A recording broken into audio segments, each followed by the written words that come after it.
Hello my dear friends, this is your friend Dark Fox 3.0 and we are back with a new fanfic. Which is what if Jiraiya truly trained Naruto for the Chunin exams, and a rare Uzumaki bloodline awakened? Part 1. Let's start the fanfic. Naruto Uzumaki, Konoha's #1 knucklehead and the world's most unpredictable ninja, was currently on his way to the hospital. He wasn't injured or anything like that. He just needed to find his sensei, Kakashi Hatake. The reason Naruto is looking for Kakashi is simple. Naruto was competing in the Chunin exams and after 2 parts were finished, he was able to fight in the preliminary round and he defeated Kiba Inuzuka in a rather unorthodox fashion. All of the competitors were given a month off to prepare for the finals and he needed help. His opponent was none other than Neji Hyuga.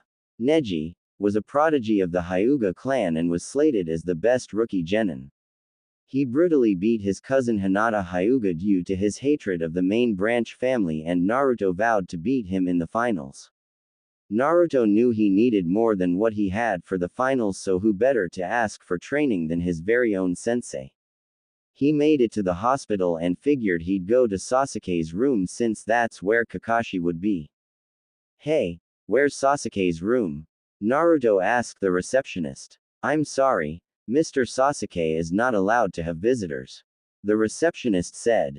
What? No visitors? Are you kidding me? Naruto asked. Sorry. Those are the rules. The receptionist said. Come on lady, just let me go see him. Naruto said. Naruto, this is a hospital. Keep it down. Kakashi said, walking up to him. Kakashi-sensei, I am so glad to see you. I need a favor. Naruto said. Stop right there. I already know what you're going to ask, so I've been looking for someone that can oversee your training for the final round. Kakashi said, and Naruto was not happy. Why? Why can't you train me, sensei?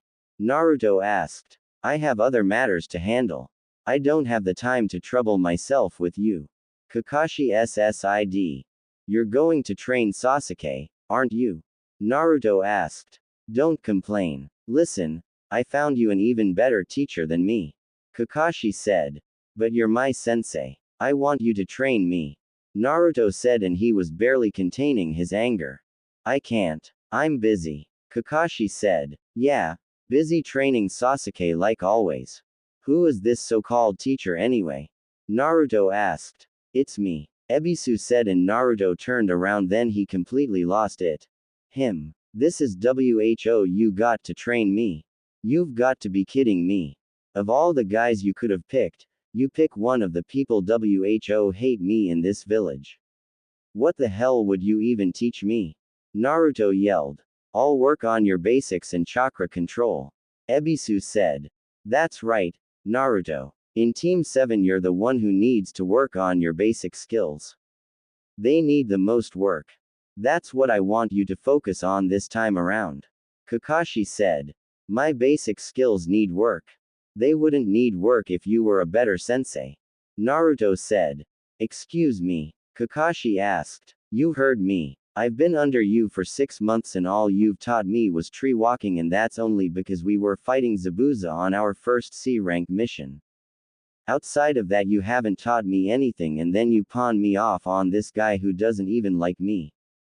You don't suck as a teacher, you also suck as a person. Those who break the rules are scum, but those who abandon their comrades are worse than scum. You can't even live by your own words. I know you've been teaching Sasuke and Sakura privately. There's no way Sasuke got that strong without some help, and Sakura was worse than me coming out of the academy. She couldn't even break a simple D-rank genjutsu during our test. Forget it. I'll find somebody to train me myself. Naruto said and stormed out of the hospital. Konoha streets. Stupid sensei. Pawning me off for training. I don't need him. I'll train myself if I have to. Naruto said. He was so caught up talking to himself that he didn't see the person in front of him until they bumped into each other, making the person fall to the ground. Ow. Hey, watch it. The person said, and it was female. Huh. Oh sorry. Naruto said and helped her up, then noticed who it was. Thank you. Oh, hey. I remember you. You're Naruto, right? The girl asked. Yeah, you're Tenari, right? Naruto asked. It's Tamari. Tamari said. Oh, right. See ya. Naruto said. Wait, I need some food. What's a good spot to eat at? Tamari asked. I'll show you just the place. Naruto said. Ichiraku's. Hey, old man, Ayame. I'm here with a new customer. Naruto said. Ah, Naruto my boy, how's it going? Tsuki asked. It's good. I've got a new customer. Her name's Tamari. Naruto said. What can I get you, Tamari? Ayame asked. I'll have 2 large beef miso ramen. Tamari said. Coming right up. Ayame said. A large? Isn't that a bit much? Naruto asked. What are you saying? Are you calling me fat? Tamari asked. No, it's just that the girls in this village only eat small portions of food to watch their figure. Aren't you worried about losing your figure and getting fat like most girls? Naruto asked. I'm a kunoichi. I can eat as much as I want since I'll just burn the extra calories and weight off as I train. Why are you even checking me out? Focus on yourself and don't worry about me. Tamari said rather harshly, and Naruto's eyes darkened from sadness. Sorry. I was just curious. I'll see you later, old man, Ayame. Naruto said and left the ramen shop. What was that? Tamari asked, surprised by his change in mood and sudden disappearance. You should apologize. Ayame said as she gave Tamari her food. Why? Tamari asked. Naruto wasn't trying to insult you. He doesn't have much experience talking to other people really. He mainly struggles to talk to girls. He was hated by the entire village since the day he was born, so he lacks certain social skills, especially when it comes to girls. Ayame said. I see him talking to everyone all the time since I've been here. Tamari said. He's talking to them, but they aren't really paying attention to him. When he talks and is loud, it's a cry for attention. You didn't notice, but he was calm and spoke quietly in here because he's comfortable talking around us and we already acknowledge him. He's a good kid and means well. He's just rough around the edges. Ayame said. Doesn't he have any friends? Tamari asked. Not that I know of. If he's not here eating or out training, he's up in his apartment by himself. Ayame said. What about his parents? Tamari asked. His parents died the day he was born. He's an orphan. He was kicked out of the orphanage at about 6 years old and has been living on the streets for 2 years before the Hokage found him and gave him an apartment. Ayame said, and Tamari actually started to feel bad. I guess I should go apologize. Tamari said. Give him some time. It's best to leave him alone when he gets like this. You won't find him. He's so good at stealth that if he doesn't want to be found, then not even the Hokage can find him. Ayame said. Naruto. Naruto was walking around the forest when he heard the sound of fighting. He went into the trees and saw 2 purple-haired women sparring, and one of them was the same purple-haired Jonin from the second part of the Chunin exams, Anko Mitarashi. He was so into the fight and noticed that they were fighting while standing on water. He remembered Kakashi and Zabuza doing that when they fought. Why are you spying on us? A voice asked behind him and he froze. Oh, I was just walking around the forest and I heard fighting. I came here and saw the 2 of you fighting. Naruto said. I recognize you. You're the loudmouth brat from the Chunin exams. Anko said. Naruto, what are you doing here? The next purple-haired woman asked. How do you know my name? Naruto asked. You don't recognize me without my Anbu mask on, but I've known you since you were a kid. My name is Yugao. Yugao said. Your voice does sound familiar. Anyway, I was just watching you 2 spar. Naruto said. You're lying. You just wanted to see us get all wet and get a peek at through our wet clothes. Anko said. A peek at your what? Naruto asked, confused. Our tits. Humongous boulders on our bodies. Don't you know anything about? Anko asked. What the hell is that? Naruto asked. Come on. Let me explain some things to you, kid. Anko said as she sat next to him. Oh boy, Yugao said. Then they both proceeded to give the talk to Naruto, but Anko was a bit over-descriptive and hands-on for Yugao, but Naruto understood what they were saying. So that's what the women in the brothel houses are doing. I always thought they were doing some kind of intense training. Naruto said. Nope. Anko said. Huh. You learn something new every day. I wonder if all are soft and squishy like yours. Naruto said. They should be. Yugao has some soft and squishy as well. Anko said and gave Yugao a nice squeeze. Will you stop? I have a boyfriend. Yugao said. I'm sure he wouldn't mind a threesome. Anko said and Yugao blushed. Wow. Wait a minute. Anko. I knew I heard that name before the Chunin exams. You're the lady Iruka-sensei talks about a lot. Naruto said. Why does he talk about me? Anko asked and had a small blush on his face. I don't know. He kept mumbling to himself about today being the day he would ask Anko.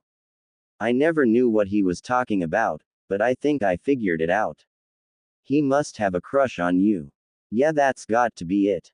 He always has a blush on his face when he says your name. Naruto said and both Yugao and Anko were shocked. No way. I've got to tell Kurenai and Hana this. Yugao thought. He likes me. Well, then again I am a pretty nice piece of. Anko thought. Anyway, how were you walking on water just now? Naruto asked. It's chakra control exercise. You should know that by now. Yugao said. If I knew what it was I wouldn't have asked. Naruto said. Right. Well, Anko, I need to get back to my duty. I'll see you, Hana and Kurenai later. Yugao said and vanished. Whoa. That was cool. Naruto said. I have to get going. I've got people to interrogate and a certain teacher to talk to. Nice talk, kid. Anko said. Wait. Before you leave, can you tell me how to walk on water? Naruto asked. What's in it for me? Anko asked. I noticed you like dango and red bean soup. There is 3,000 ryo in this pouch for you. Naruto said holding up a pouch. How do you have this much money? Anko asked. I save more than I spend. Naruto said and Anko took some of the money from his pouch. To do the water walking exercise, you have to emit a constant stream of chakra from the bottom of your feet and use the repellent force to walk across the water's surface. This is more difficult to master than the tree climbing, because the amount of chakra that needs to be emitted changes constantly. Anko said and then gave him a demonstration. Thanks for the help. Naruto said and Anko just vanished. I need to learn that as well. I need to go to the hot springs first. My body is sore from fighting. Naruto said and left. Hot springs. Alright. I'm feeling better, so now I'll do the water walking exercise. Naruto said. He figured he would work on it at the hot springs because it would give him more inspiration to complete it since he didn't want to get burned. After about 50 tries and falling into the water 50 times, he was finally able to do it, but for some reason he noticed his chakra was even harder to control properly for some reason. He was about to try again when he heard giggling. He looked up and saw a man peeping on the women's side of the hot springs. He walked up to him and tapped him on the shoulder. Go away. I'm creating a masterpiece. The man said. It's illegal to peek on the women in the hot springs. Naruto said. Go away, kid. I'm busy. The man said. Fine. Don't say I didn't warn you. There's a pervert peeking through the fence on the women's bathhouse. Naruto yelled and they heard screaming. Kid, what did you just do? The man asked. Serves you right. Naruto said and walked away listening to the man getting beat up by a mob of angry women. That wasn't nice, kid. The man said as he appeared in front of him. What the hell? I really need to learn that jutsu. Naruto mumbled. Why'd you do that? The man asked. Because you're a pervert and you deserved it. Who are you anyway? Naruto asked. I'm glad you asked. The man said and summoned a toad then started to dance. I don't have time for this. Never mind. I need to get back to training for the Chunin exam finals. Naruto said. The Chunin exams? I remember when I took the Chunin exams. Who's your opponent? The man asked. Neji Hyuga, the prodigy of the Hyuga clan. Naruto said. How about I train you? The man asked. What exactly would you train me in? Better yet, what's your name? Naruto asked. I am the one. Theon, the only, gallant Jiraiya, 1/3 of the legendary Sannin. As for what I'll train in, have you ever noticed a second chakra in your body? Jiraiya asked. If you're talking about the Nine Tails chakra, then yes. What else are you going to teach me? Naruto asked. I'll let you sign the Toad contract as well. Jiraiya said. What else? Naruto asked. Geez kid, what do you want to learn? Jiraiya asked. I only planned on training him on using the Nine Tails chakra and giving him the Toad contract. Jiraiya thought. How about some ninjutsu, taijutsu, and if you can help with my fuinjutsu? Naruto said. You know fuinjutsu? Jiraiya asked. Yeah, I'm only level 5 so it's going a bit slow for me. Naruto said. Level 5 at your age? That's great actually. We'll do all of that if you agree to what I want to teach you. Jiraiya said. Okay, but can we hold off on the contract signing until about a day or two before my training is over with? I have a month. Naruto said. Why wouldn't you want to sign it right away? Why wait to sign the contract? Jiraiya asked. Because what if I'm not worthy enough to sign the contract? I mean, I get that it's a huge honor, but from what I've read up on summoning, the boss summons has the right to reject me if I'm not worthy enough. Can't I just build my strength up first before I sign the contract? Naruto asked. He's different from what sensei told me about him. Jiraiya thought. Sure. Meet me here at 4 a.m. We'll train from 4 a.m. until 6 p.m. this entire month. What do you know so far? Jiraiya asked. Shadow clones, substitution jutsu, transformation jutsu, jutsu, and that's it. Naruto said. That's it? That's all you've learned in what, 6 months? Jiraiya asked. I knew all of that besides tree climbing and water walking before I graduated. I learned tree walking during a C rank turned A rank mission and I just found out about water walking a few hours ago. Naruto said. I see. Who is your sensei? Jiraiya asked. Kakashi Hatake. Naruto said. You should be way above where you're at now. I've noticed you completed the water walking, but you seem to have a problem with your chakra. Jiraiya said. I know. It's been harder to control ever since that stupid snake man hit me in the stomach during the second part of the Chunin exams. Naruto said. Snake man, lift up your shirt and channel chakra for me. Jiraiya said. Why? Naruto asked. Just do it or I won't train you. Jiraiya said. Alright, sheesh. Naruto said and did as told. So this is the formula used to imprison the nine-tailed fox. A double tetragram seal with an 8-sign seal. That way, if any of the demon's chakra escapes the tetragram seal, it will be safely channeled into and suppressed by Naruto's own chakra. The fourth Hokage did this for Naruto's own protection. Since then, a 5-prong seal had been added. An odd-numbered seal on top of an even-numbered seal. That it explains it. That's why his chakra and the demon's chakra are merging in an unstable way. I'm surprised he was able to master water walking with this seal on him. Jiraiya thought. So, what's wrong with the seal? Naruto asked. That snake man placed an odd number seal over an even numbered seal. Do you know what the 5-prong seal is? Jiraiya asked. No, I haven't gotten that far into sealing yet. Naruto said. Basically, when the 5-prong seal is placed on somebody, they have difficulty controlling their chakra. In your case, your chakra became even more unstable due to the 9 tails being inside of you. It caused both of your chakras to merge in an unstable manner. Jiraiya said. Can you remove it? Naruto asked. Of course I can. I am a seal master. Jiraiya said and then slammed his hand onto Naruto's seal. 5-prong seal release. Jiraiya removed the seal from Naruto and he let out a silent yet by the look on his face, a painful scream. Naruto wanted to yell at Jiraiya, but he felt his chakra was a lot easier to use. A little warning would have been nice, but thank you. Naruto said. You're welcome. Now, onto our schedule. We'll be working on your speed, strength and tactics. I'll be having you wear weights to help as well so you can get some good results. Ninjutsu we'll work on after your physical training is done. Fuinjutsu will be the last thing we work on every day.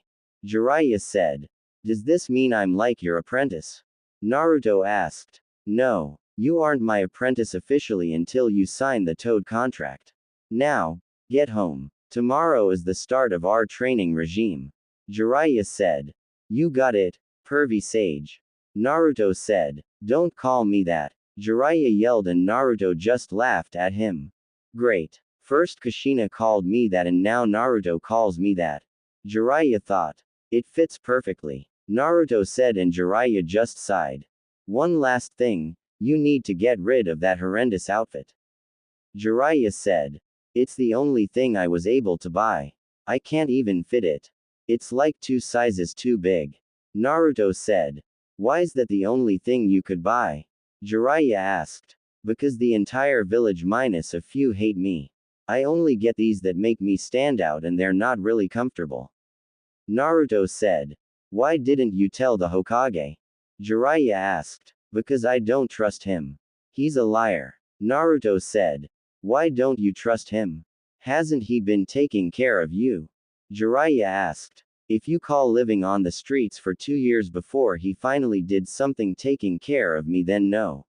That little orphan check I'm supposed to get barely covers my food and rent for that dump of an apartment he gave me.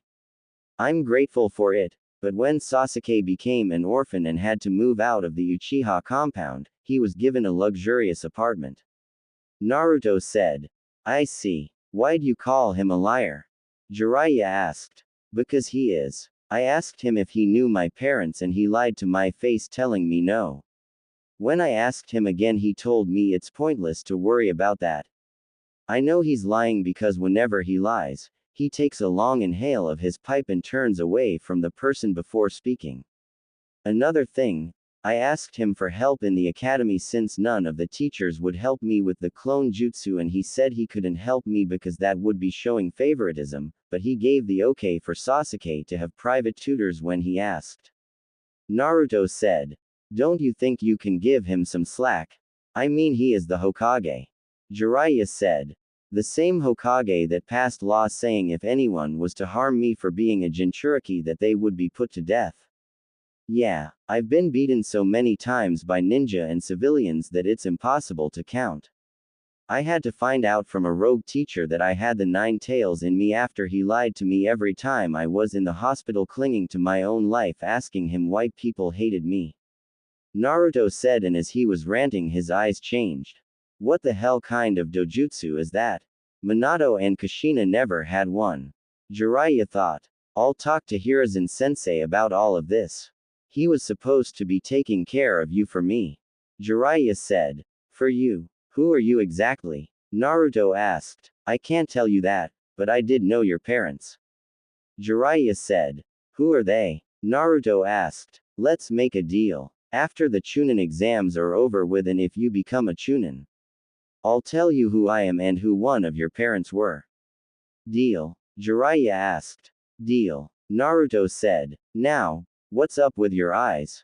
Jiraiya asked. What do you mean? Naruto asked. What do you see right now? Jiraiya asked. I see your chakra flowing and I feel like I can do something else, but I'm not sure what it is. Naruto said. Stop channeling chakra to your eyes.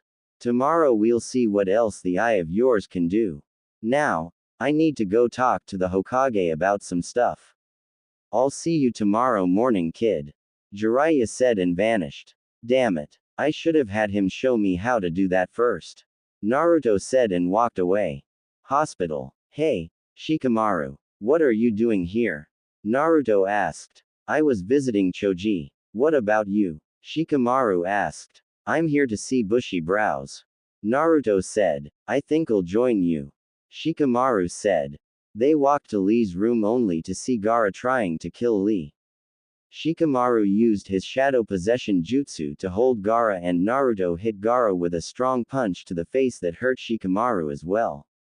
What the hell are you doing in here? Naruto asked. I was going to kill him. Gaara said. What? Naruto asked. You already beat him during the Chunin exams. What's your problem? Wasn't that enough for you? Do you have some kind of personal grudge against him or something? I have nothing against him. It's nothing that complicated. I simply want to kill him, that's all. Gaara said. You're sick in the head. You're crazy. Naruto said. You think we're just gonna stand by and let you do whatever you want? You sick, selfish psycho. Shikamaru said. If you don't stay out of my way, I'll have to kill you too as well. Gaara said, and then Naruto walked up to him, staring him right in the eyes. Then do it. We both know Shikamaru's jutsu isn't affecting you. What's stopping you? Naruto asked. What the hell? Shikamaru asked. Do it, Gaara, or leave. Naruto said. It's 2-on-1. Just take my advice and go quietly. Shikamaru said. I'll give you one last warning. If you get in my way, then I'll kill you. Gaara said. Then I'll tell you again. Do it. Naruto said. Will you shut up? He fights like he's mad. Like he's a demon or something. Shikamaru said. He can act like a demon all he wants to, but I've got the real thing inside of me. Naruto said. You idiot. Leave this to me. What's the point of getting him mad? Shikamaru asked. A demon? Huh, my demon is as real as yours is. From my birth, my upbringing was not what most people would consider a happy one. To ensure that I became the strongest of shinobi, my father cast his ninjutsu on me, infusing my unborn self with a sand spirit. I destroyed the life of a woman who gave birth to me. I was born a monster. Its name is Shukaku, and it's the living incarnation of an old monk of the sand village who'd been sealed up in a jar of tea. Gaara said. Yeah, some kind of demonic jutsu. But to use it on a baby? Before it's even born? Man, that's creepy. Shikamaru said. Can that be true? He has one inside of him too. Naruto thought. Your dad must have loved you a lot. Shikamaru said sarcastically. You speak of love. Don't measure me by your standards. Love. Family. The only emotional ties I have to my family are the ones I'd like to wrap around their necks. They're only ties of hate. Given by the death of my mother. I was brought into being and nurtured as the salvation of the village. I was the Kage's child. My father taught me the inner secrets of the shinobi. He pampered me, protected me, and left me to myself. For a long time I thought that was love. That was when everything started. Gaara said. When what started? Shikamaru asked. In the 6 years since I became 6 years old, my father tried to destroy me more times than I can count. Gaara said. You just finished saying how your father pampered and protected you. So which is it? Shikamaru asked. Those who get to become too strong are apt to become feared. The jutsu that gave me birth had unbalanced something in my mind. Even the fools in my village finally realized I had emotional problems. My father, the Kage, had created me as his ultimate weapon, but I eventually became a threat to the very village I was meant to save. By the time I was 6, I became a figure of terror to them. I was a relic of the past that they wished would disappear. So you see, I had failed at the one purpose for which I was given life.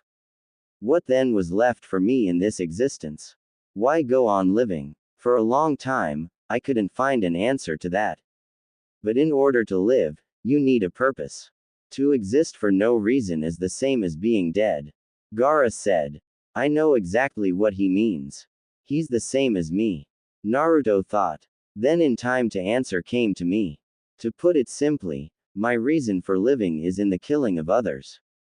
For years I lived in fear of those who were sent to murder me. But now I am at peace. I killed many would-be, and it was while I was doing it that the truth was made clear to me. I live solely for myself. I live only for myself. As it was the death of my mother that first gave me life, now it is the death of others that sustains me, that makes me almost happy to be alive, and there's no end to it, as long as there are still people to kill in this great, wide, crowded world. I will never disappear, Gaara said, and then his sand came to life around him. Alright. That's enough. Save it for the finals. That's when the final competition begins. You're just wasting it today. Is that what you want? Might Guy asked, and Gaara grabbed his head, forcing his sand to come back into his gourd, then he just walked out. All the same, I will kill you. Just you wait. I'll kill you all, Gaara said. I see. I'll see you guys later, Naruto said. Where are you going? Shikamaru asked. I need to get some sleep. My teacher is meeting me at 4 a.m. to start training for the finals, Naruto said. Isn't Kakashi always late? Shikamaru asked. He's not teaching me. I have somebody else who is the second strongest in the village behind the Hokage, Naruto said. Who would that be? Shikamaru asked. Toads, Naruto said cryptically, and Might Guy widened his eyes. Naruto, is he your teacher? Guy asked. Yeah, Naruto said. Then I look forward to seeing your hot flames of youth in the finals, Guy said, and did his nice guy pose. Konoha streets. I guess I have my work cut out for me in the finals, Naruto said. He was walking through the streets of Konoha again, and this time he felt at peace after he got everything off his chest when he talked to Jiraiya. For the first time in his life, he actually felt at peace. He decided to stop by the shinobi library to look for a taijutsu style and found 2 styles that should help him. He left the library, and as he was walking, he once again bumped into Temari. Huh, oh, it's you again, Naruto said as he helped her off the ground. Yeah, it's me. Don't you ever watch where you're walking? Temari asked. I do, but it's a peaceful night and I've got some stuff off my chest with my teacher for the finals, so I just felt at peace, Naruto said. I see. So, what's with the scrolls?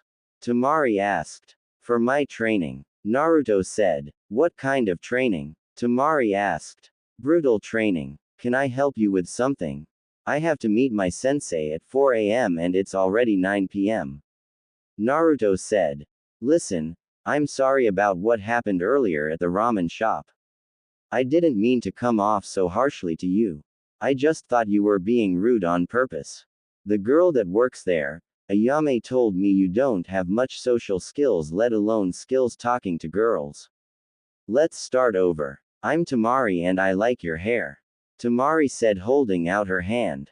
Oh, I'm Naruto and I like your tits, Naruto said. My what? Temari asked with a blush. Your tits. I thought girls liked being complimented on their bodies, Naruto said. We do, but that's not something you say to a girl if you're just meeting her, Temari said. Really? Anko didn't tell me that when she gave me the talk. I'll have to remember that, Naruto said. Wait, you just had the talk today? Temari asked. Yeah, I didn't even know what that was. Anko and Yugao explained everything to me. Anko even went into great detail. I think I have a better understanding of things now. I didn't insult you, did I? Naruto asked, and Temari just sighed. No, if you were another person I would have hit you with my fan, but I know you struggle with interacting socially, so I'll let it slide. Next time, compliment a girl on her looks or something, Temari said. Right. Well, see ya, Naruto said and started to walk away. Wait, I'm kind of lost. Can you walk me back to the Golden Leaf Hotel? Temari asked, and Naruto froze. I'm not allowed in that part of the village. You'll just have to find somebody else to help you, Naruto said. Why not? Temari asked. Because they hate me, Naruto said. Why? Temari asked. I can't talk about it. I'll see you at the finals, Temari, Naruto said and walked away. Yeah, I'll see you at the finals, Temari said and sighed. If only he knew, Temari thought sadly. Next day. Alright, pervy sage. What's first? Naruto asked. Stop calling me that. Anyway, first thing first. I'm going to place some resistance seals on you, Jiraiya said. What are those? Naruto asked. They're like weight seals, but different. They'll make it harder for you to move and won't stunt your growth even more than it already has been stunted. Jiraiya said and placed resistance seals on Naruto's arms, legs and his chest. Hey, what's that supposed to mean? Naruto asked. You're what, 13? You're the size of a 10-year-old. We'll be working on changing your diet and getting you better nutrients. You can't eat ramen every day all day. I know it's not your fault, but I'm going to get you right. Another thing, you are to not release the resistance seals while we are training. You're way behind in training, so I'm going to push you harder than you can imagine. Now, when the library opens, I want you to go and get you some taijutsu scrolls you want to learn. Jiraiya said. Already done. I grabbed 2 yesterday, but I want to mix them together to create a single style. Naruto said and gave Jiraiya the scrolls. That's good. Now, to make these even deadlier, I'm going to work on your speed quite a bit. As for ninjutsu, I want you to channel chakra into this paper. Jiraiya said and pulled out a piece of paper. Why? Naruto asked. It's chakra paper. It'll tell us what element you have to learn elemental ninjutsu. If your element is fire, the paper will burn. Water, the paper will become damp. Earth, the paper will crumble. Wind, the paper will split in half. Lighting will cause the paper to wrinkle. Jiraiya said. Cool. Naruto said, as he channeled chakra into the paper. The results were shocking and Jiraiya had his jaw on the ground. The paper split into 4 pieces. One was ripped to shreds. Another became so damp that it deteriorated. One caught on fire and the last one turned to ice. What the hell? Do it again. Jiraiya said and gave Naruto another piece of chakra paper, then got the same results. Is that bad? Naruto asked. No, it's a shocker. Jiraiya said. Sweet. So, when do we get started? Naruto asked. Right now. The first week we'll be working on your speed and taijutsu. Next week is when we will work on everything combined. Jiraiya said. Huh, so that's where I put my old kunai pouch. Naruto said. What? Jiraiya asked. Nothing. My old kunai pouch was under a floorboard in my apartment, but how do I know that? I'm standing right here. Naruto said. Did you leave a shadow clone at home? Jiraiya asked. Yeah, I had some of them clean the apartment for me. Naruto said. I'll tell you the secret to shadow clones. Whenever one of them dispel, the original gets their memories. Tobirama Senju created that jutsu for spying purposes. Jiraiya said. Sweet. Wait, if I can gain their memories, can't we use them for my training? Naruto asked and Jiraiya just looked him. Why the hell didn't I think of that? Okay. Make 60 shadow clones. I'll send a shadow clone with each group of 20 to get you started on elemental training. While the clones work on your ninjutsu and fuinjutsu, we'll be sparing every day until the final 2 days of training. I want you to sign the Toad contract still. Jiraiya said. What about the 9 tails chakra? I thought we were gonna work on that as well. Naruto said.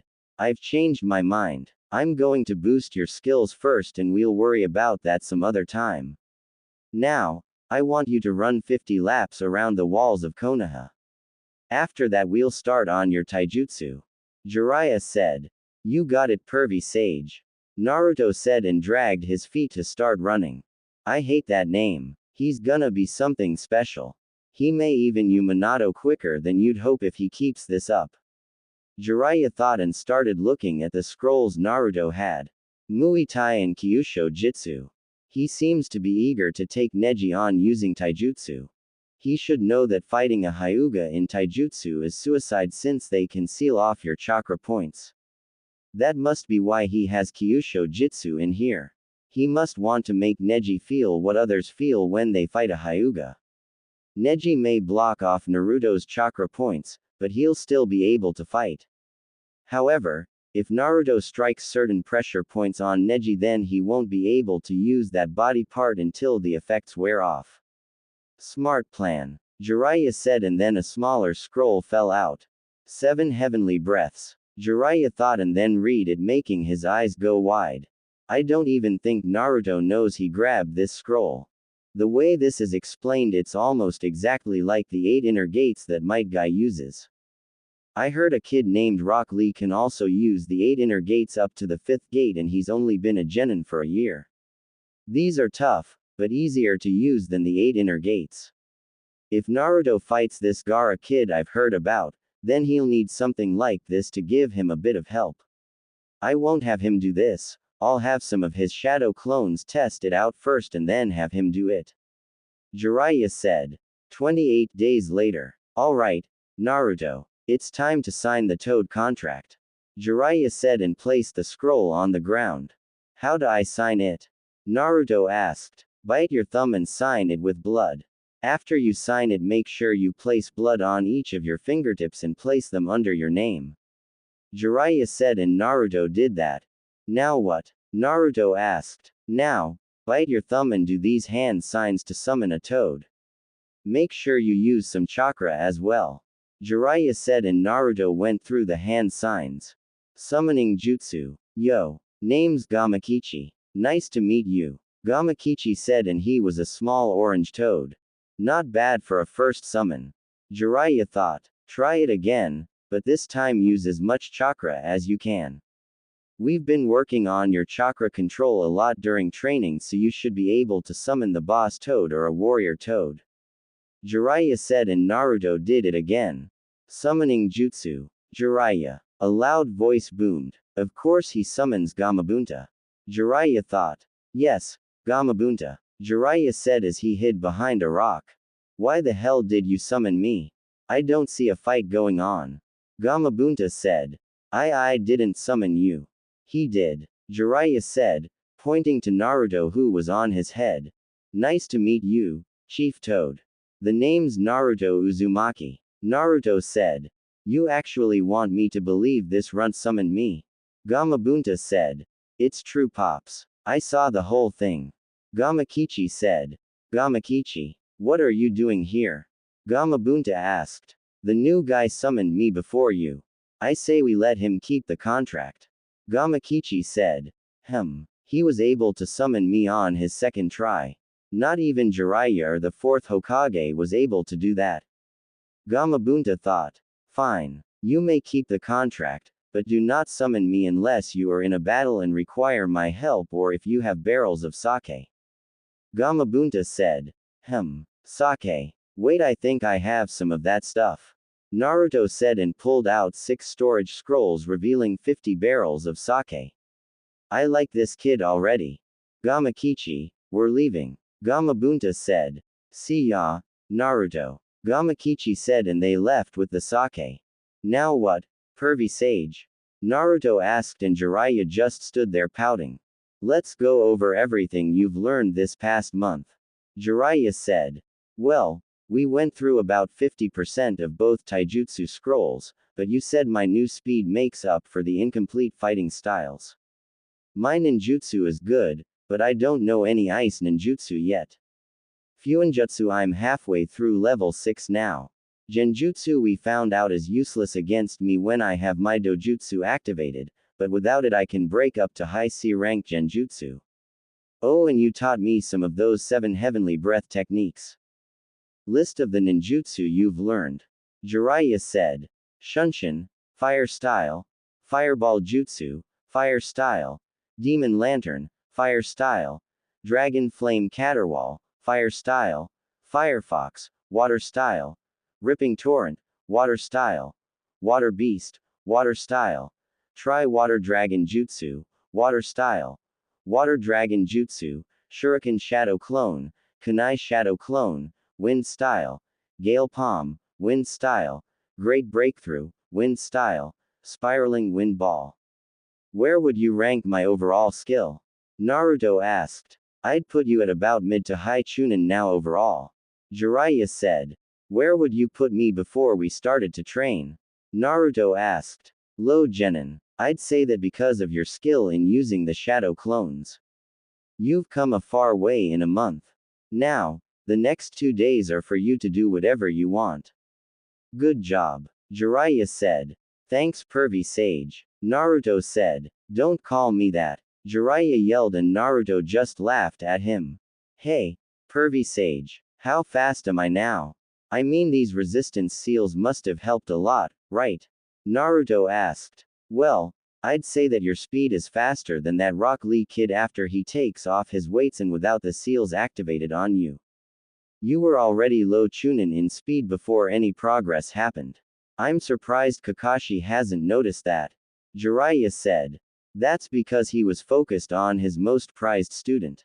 The one I know for a fact that he wanted the most because of the stupid Sharingan. Naruto said. Kakashi took the easy student. Jiraiya said. What do you mean? Naruto asked. Kakashi took the prodigy of the class because Sasuke is a genius. It's easier to teach Sasuke because you can already tell he has a training background. You on the other hand had no one to train you and knew next to nothing. It would have been difficult for Kakashi to teach you because you don't understand things like Sasuke. To put it simply, Sasuke was the diamond while you were the lump of coal. Which do you think people would prefer? A diamond or a lump of coal? Jiraiya asked. The diamond. Naruto said. Exactly. I'd rather take that lump of coal. I did have a diamond before that needed polishing, but I'd still take a lump of coal. Jiraiya said. Why? It's not worth anything. Naruto said. Not at first it isn't, but if you put that lump of coal under enough pressure and polish it enough, you might just end up with a diamond. Inside every lump of coal there's a diamond waiting to get out. Jiraiya said. So, were you the diamond in your team? Naruto asked. No, I was the lump of coal. I was like you until I met the toads and started to train under them. As you know, Orochimaru was on my team. He was the diamond on my team along with my other teammate. Like you, I also learned through trial and error. Look at me now, I'm one of the legendary Sannin. Jiraiya said. Are you the strongest? Naruto asked. I'd like to say so. As you know, I am a spy master and I do go on missions. I have to make sure my skills are always sharp and on point. I know one of my teammates hasn't trained in decades and Orochimaru has his own evil thing going, so he probably still trains a bit. Jiraiya said. So it's a toss-up between you and Orochimaru for the title of strongest Sannin. Naruto said. I didn't say that. Jiraiya said. Yeah, but you also didn't say either of you were stronger. I mean, if the third member of your team hasn't trained in months, then it's obvious you or Orochimaru would be the strongest. Naruto said. Who do you think is the strongest between you and your teammates? Jiraiya asked. Well, me of course. Naruto said. Why? Sasuke's the prodigy of your team, isn't he? Jiraiya asked. Yeah, but I noticed even the simplest training I did would put Sasuke on edge since I was closing the gap between us quickly. I mean, he had Kakashi helping him privately, but I was able to make him work for it if he wanted to beat me. I mean, look at everything you taught me. Taijutsu, ninjutsu, breaking genjutsu, fuinjutsu, and you even worked on my speed while not neglecting my power. If Sasuke is fighting Gaara, then Kakashi must be working mainly on his speed to get around his sand or give him some kind of attack that can pierce through his sand. Naruto said. His ability to think logically has gotten better over this month. Jiraiya thought. Now, what about your other teammate? Jiraiya asked. What about her? Naruto asked. Why isn't she the strongest? Jiraiya asked. She's the strongest book-wise, but that's it. She barely trains. All she does is follow Sasuke around like a lost puppy. She worries more about her overall appearance than her skills, and when she does train she does the bare minimum, then gets an attitude with me if I ask if she wants to train together. Naruto said. If you make Chunin, then what will you do? Jiraiya asked. Train to become Jonin. After that, train to become the Hokage. Change the village up a bit because quite honestly it sucks. Naruto said. How does it suck? Jiraiya asked. First off, the academy is basically pointless if we don't do test scenarios. I mean, after 4 years all you need is the basic 3 jutsus to graduate. That's stupid. Then on top of that, the red light district needs to be fixed, but nobody is doing it. The orphanages are in horrible condition and we only have one ninja school, which is stupid because not everyone lives close to the academy. Naruto said. Why didn't you tell the Hokage? Jiraiya asked. He already knows, but he lets the civilian council walk all over him and he claims he's just an old man that can only do so much. Naruto said. You've got some good points. However, the civilian council does have power, you know. Jiraiya said. Last time I checked, this was a ninja village. The orphanage I can understand, but why are they meddling in ninja affairs like the academy and missions we get? We both know the civilian council is corrupt, but the old man is just too lazy and scared to do anything about it. Naruto said. How do you know all of this? Jiraiya asked. You'd be amazed at what I can do if I decided to actually get serious about sneaking around. All of the civilian council has made my life a living hell except for Sakura's mother. I have all this dirt on them and I'm just waiting for the right opportunity to bring it out. I even made it known that there are weak points in the village security. It's almost as if the village is welcoming an attack. I shouldn't be able to sneak into Anbu headquarters, sneak into the Hokage mansion, and I shouldn't be able to access the files room on the civilian council. Naruto said. How the hell weren't you caught? Jiraiya asked. Like I said during training. If I don't want to be found, you won't find me. Not even that glass orb the Hokage has can't even find me. Naruto said. Sheesh, this village is lucky he isn't an enemy or they'd all be dead by now. Jiraiya thought. Anyway, good luck in the finals. Jiraiya said. You're not staying? Naruto asked. I've got to meet up with some contacts. I should be back in time to see my apprentice win the finals. Jiraiya said. I'm officially your apprentice? Naruto asked. Yup. As soon as you signed the Toad contract, it became official. As a Sannin, I have power to choose whoever I want as my apprentice. If you stay a genin, then I'll be able to pull you from a mission if I need you for something. Jiraiya said. Awesome. Hey, pervy sage. Am I a diamond or lump of coal? Naruto asked. I've just started putting you under pressure and polishing you. However, there is a speck of something within you. It's up to you on how you go about that. Your drive and ambition will determine if it's a speck of dust or a diamond that is starting to form. Jiraiya said. I guess this is it. Naruto said, and Jiraiya placed his hand on Naruto's head. Don't worry. You'll do just fine. Jiraiya said. Thanks, pervy sage. Naruto said. Don't forget to wear the new clothes you got. That horrendous jumpsuit is too small for you now. Jiraiya said, and then Jiraiya went up in smoke. 2 days later, Chunin exam finals. The crowd was gathered as all the competitors were in the arena.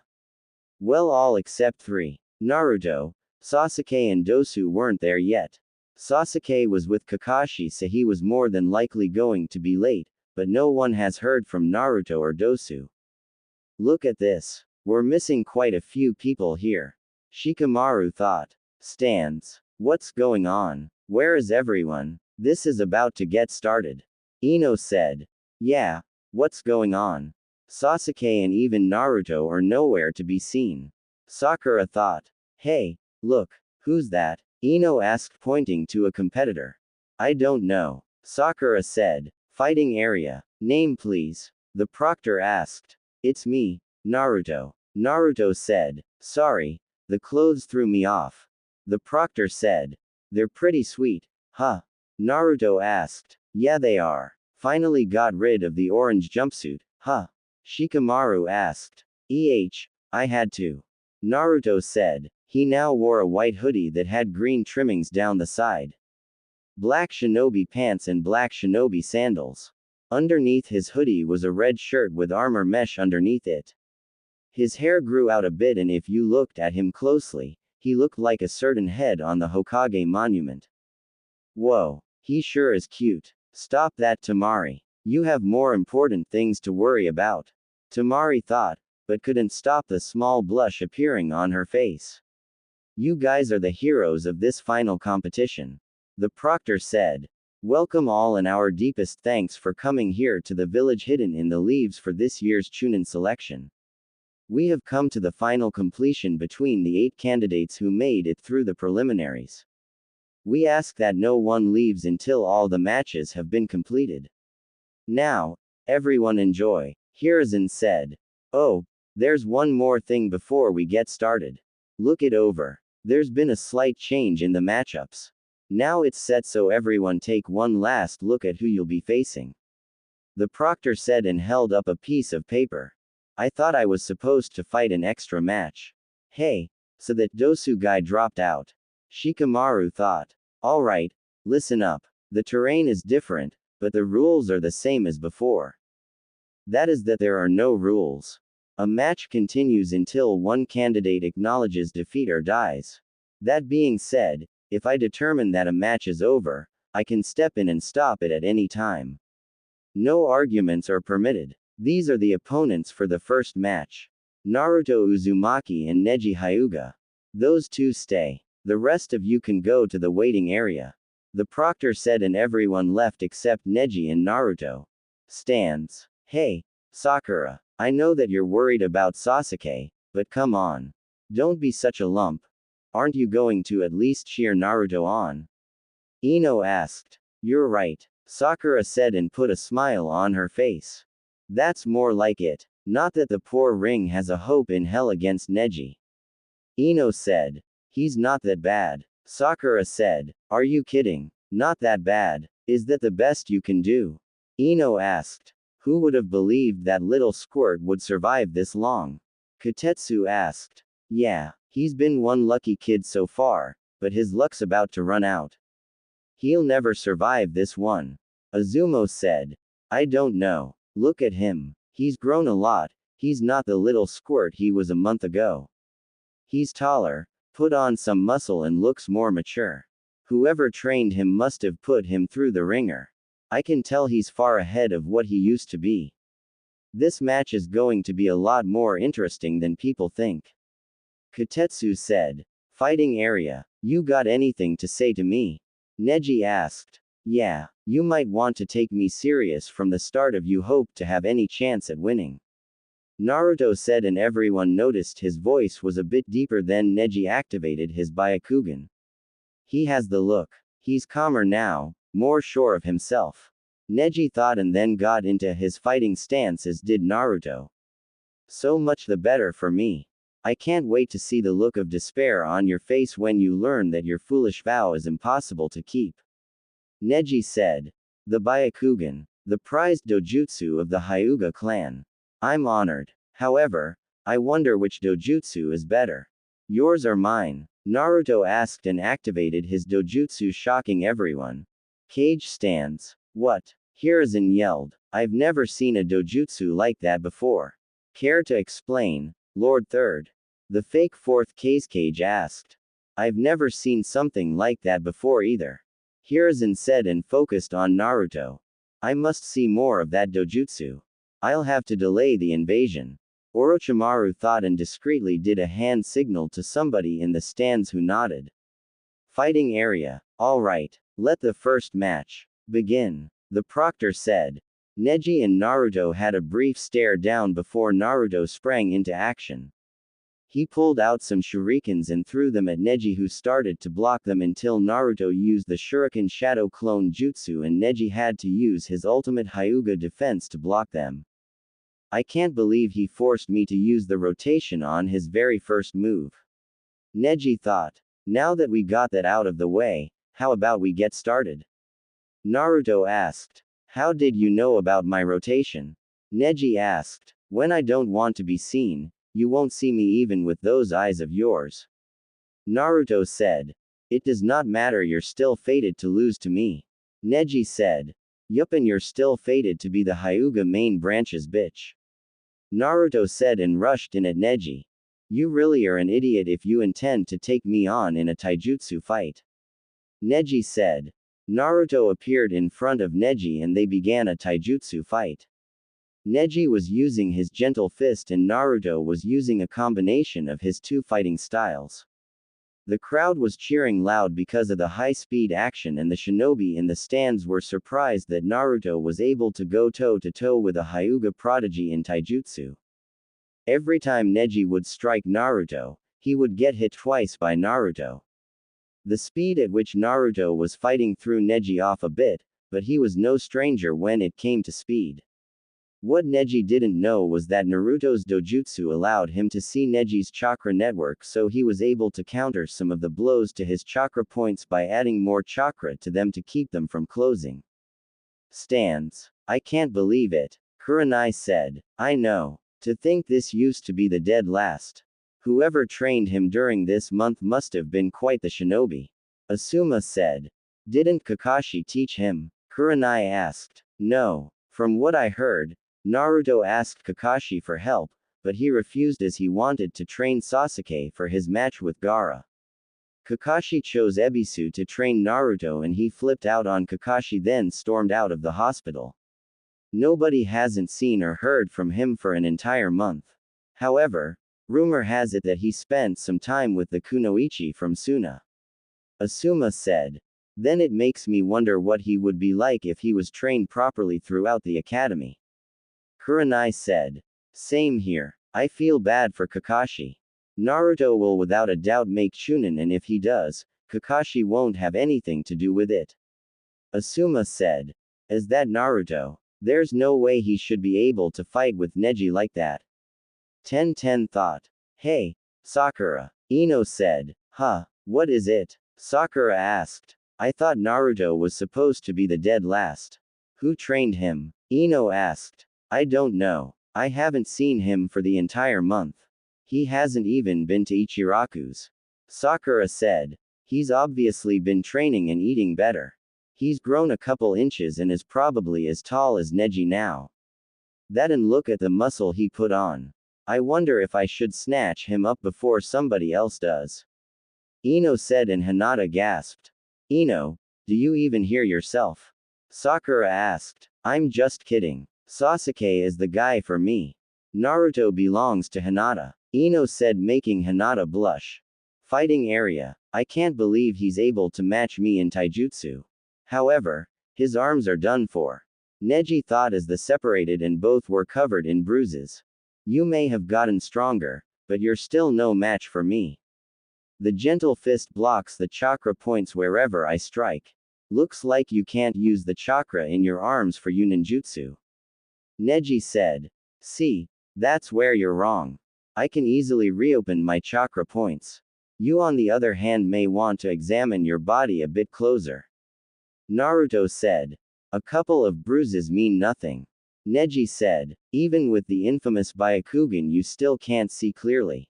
Naruto said. What is that supposed to mean? Neji asked. The bruises on your body are in specific points on your body.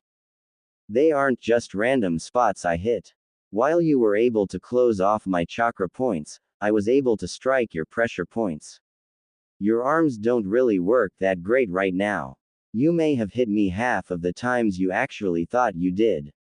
Your attacks became slower and weaker as we fought. While I can reopen my chakra points, you have to get a medic or somebody that knows the body to help you out. Naruto said. What? That's impossible. How could I fall for something so simple? Neji thought as he tried to move his arms, but they wouldn't move. Surrender now, or stand there helplessly as this dead last embarrasses you even more. I haven't even begun to fight seriously. You came into this fight filled with arrogance, expecting an easy win. I came here with a plan and a counter to your taijutsu. I trained every day from before the sun rose to when the sun went down this past month. What will it be? Will you forfeit or will I have to embarrass the Hyuga clan even more? Naruto asked and walked up to him, putting a kunai to Neji. I forfeit. Neji said reluctantly. Winner. Naruto Uzumaki. Genma said, and the crowd was stunned. Neji, why do you hate Hinata? She's a nice girl and wouldn't hurt a fly. Naruto said. Because of the caged bird seal. Neji said, and it all made sense. Neji, all seals can be broken. I'll let you in on a secret I've learned. Hiyashi Hyuga was against your father being given up during the whole Kumo incident. Talk to him and he'll explain things. The clan head isn't the problem in your clan, it's the council. Hiyashi has the power to abolish the caged bird seal. I'm sure Hinata would like her cousin back in her life. Naruto said and tapped Neji on his pressure points. What did you do? Neji asked as he was able to move his arms again. I undid the damage to your pressure points. Naruto said. How did you change so quickly in a month? Neji asked. I'm a lump of coal being put under pressure. Naruto said and walked away, leaving Neji confused. Stands. Whoa. He just took down Neji without a problem. Ten said. It's like he's a completely different person. Sakura said as she watched Naruto go up to the fighter's area. Did we miss Neji's match? Rock Lee asked as he arrived with Might Guy. Yeah, it's over. Ten said. Then Neji must be really strong if he was able to take out Naruto so quickly. Although it looks like Naruto gave him some problems. Might Guy said. No, Neji lost. Ten said. What? Lee said. It's true. Naruto outclassed him and came in with a plan to counter Neji and his gentle fist. He blocked off the pressure points in Neji's arms. Neji had to forfeit due to his arms being useless. Ten said. It doesn't make sense. Naruto shouldn't be this good after a month. Ino said. Given who trained him, this isn't much of a surprise. Might Guy said. Who trained him? Sakura asked. It's not my place to tell. However, just know that if Naruto defeated Neji as easy as you said, then we haven't even seen what he can really do. Guy said. Fighter's area. Geez, Naruto. Did you have to win so quickly? Shikamaru asked and Naruto ignored him as he walked up to Gaara. Win your match, but don't kill him. I want to fight you myself. Naruto said and had a stare down with Gaara, but you could feel the tension between them. Mother says your blood is better than the Uchiha. Gaara said with a crazed look on his face. Then don't lose to Sasuke and you can have it. Naruto said and then Gaara released a huge amount of chakra, but his was no match for Naruto's chakra output. What the hell are they? Shikamaru thought. He's got more chakra than Gaara. Tamari thought. Can you two stop? You're cracking the walls around us. Shikamaru said.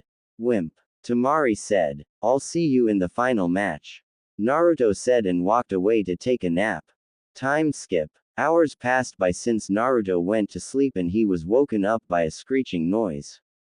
He yawned and stretched, then noticed Sasuke standing on the wall with lighting covering his hand.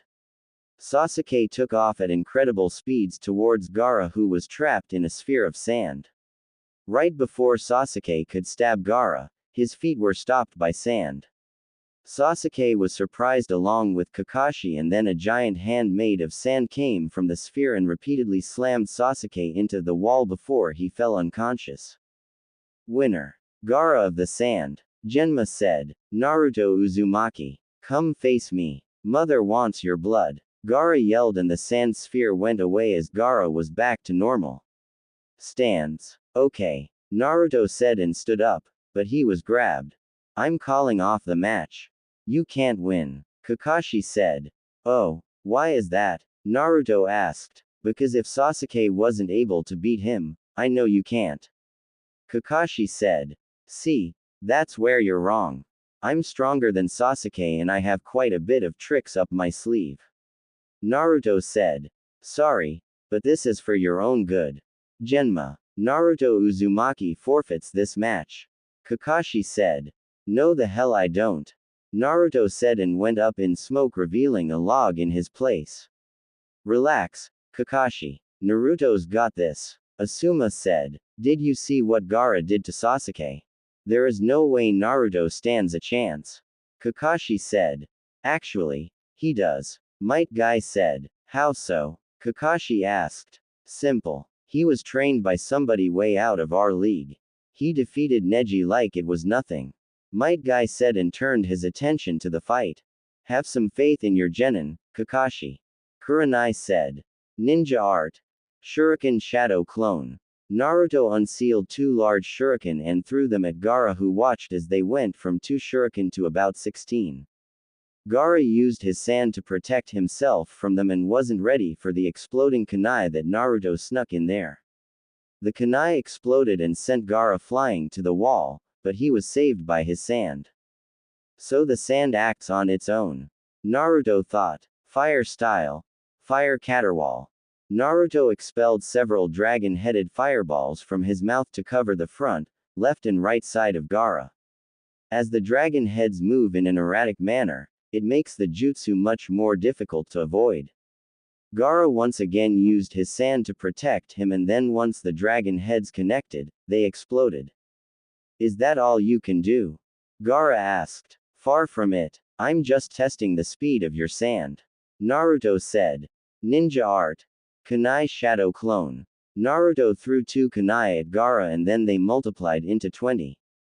Naruto wasn't finished as he went through 4 hand signs. Wind style. Gale palm. Naruto clasped his hands together and wind is compressed, then transformed into a powerful gale. He pushed his hand out forward and the wind helped the kunai travel through the air faster, making them more lethal. Gaara once again raised his sand, but a few of them got through and managed to cut through his sand armor. Stands. Whoa. What happened to Naruto? Ino asked. I don't know. He was never this good before this round. Sakura said. Whoever trained him really did a great job. Asuma said. Didn't Kakashi-sensei teach him? Sakura asked. No. From what I heard, Naruto did ask Kakashi for help, but he blew him off so he could train Sasuke for his match with Gaara Instia. Asuma said.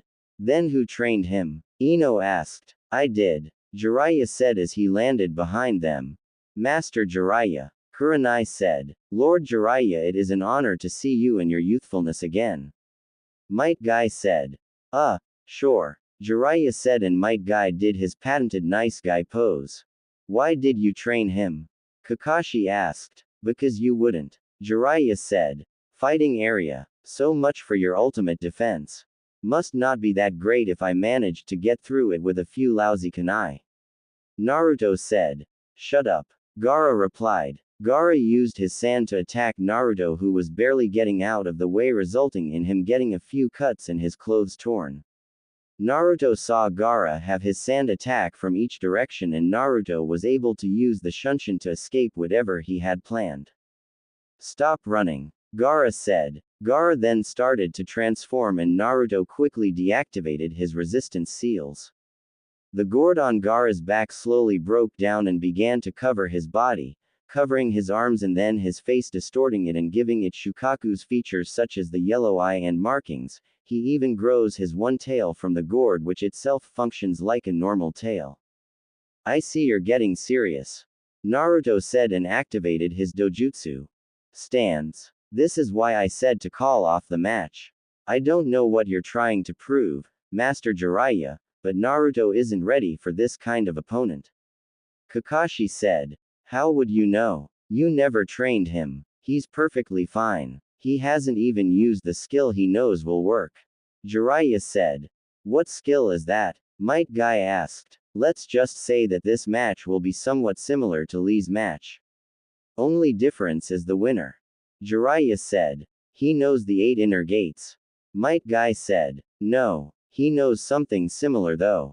Jiraiya said. Lord Jiraiya, are you telling me he knows how to use that technique?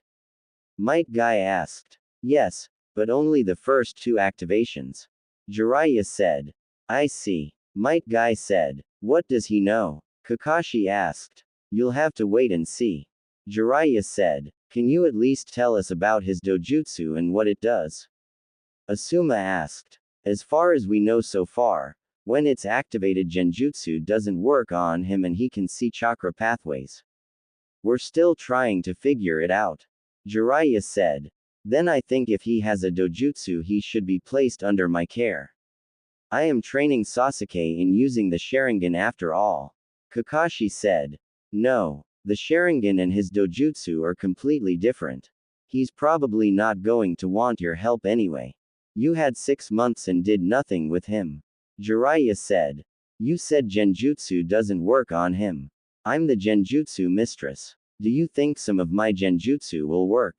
Kurenai asked. I doubt it. Unlike the Sharingan, it's impossible to place him under a genjutsu while his dojutsu is activated. A Sharingan user can be placed under a genjutsu, but they'll easily be able to break out of it and counter it. With Naruto's dojutsu, it's impossible to place him under it. I don't know if he can cast genjutsu with his eyes though. Jiraiya said.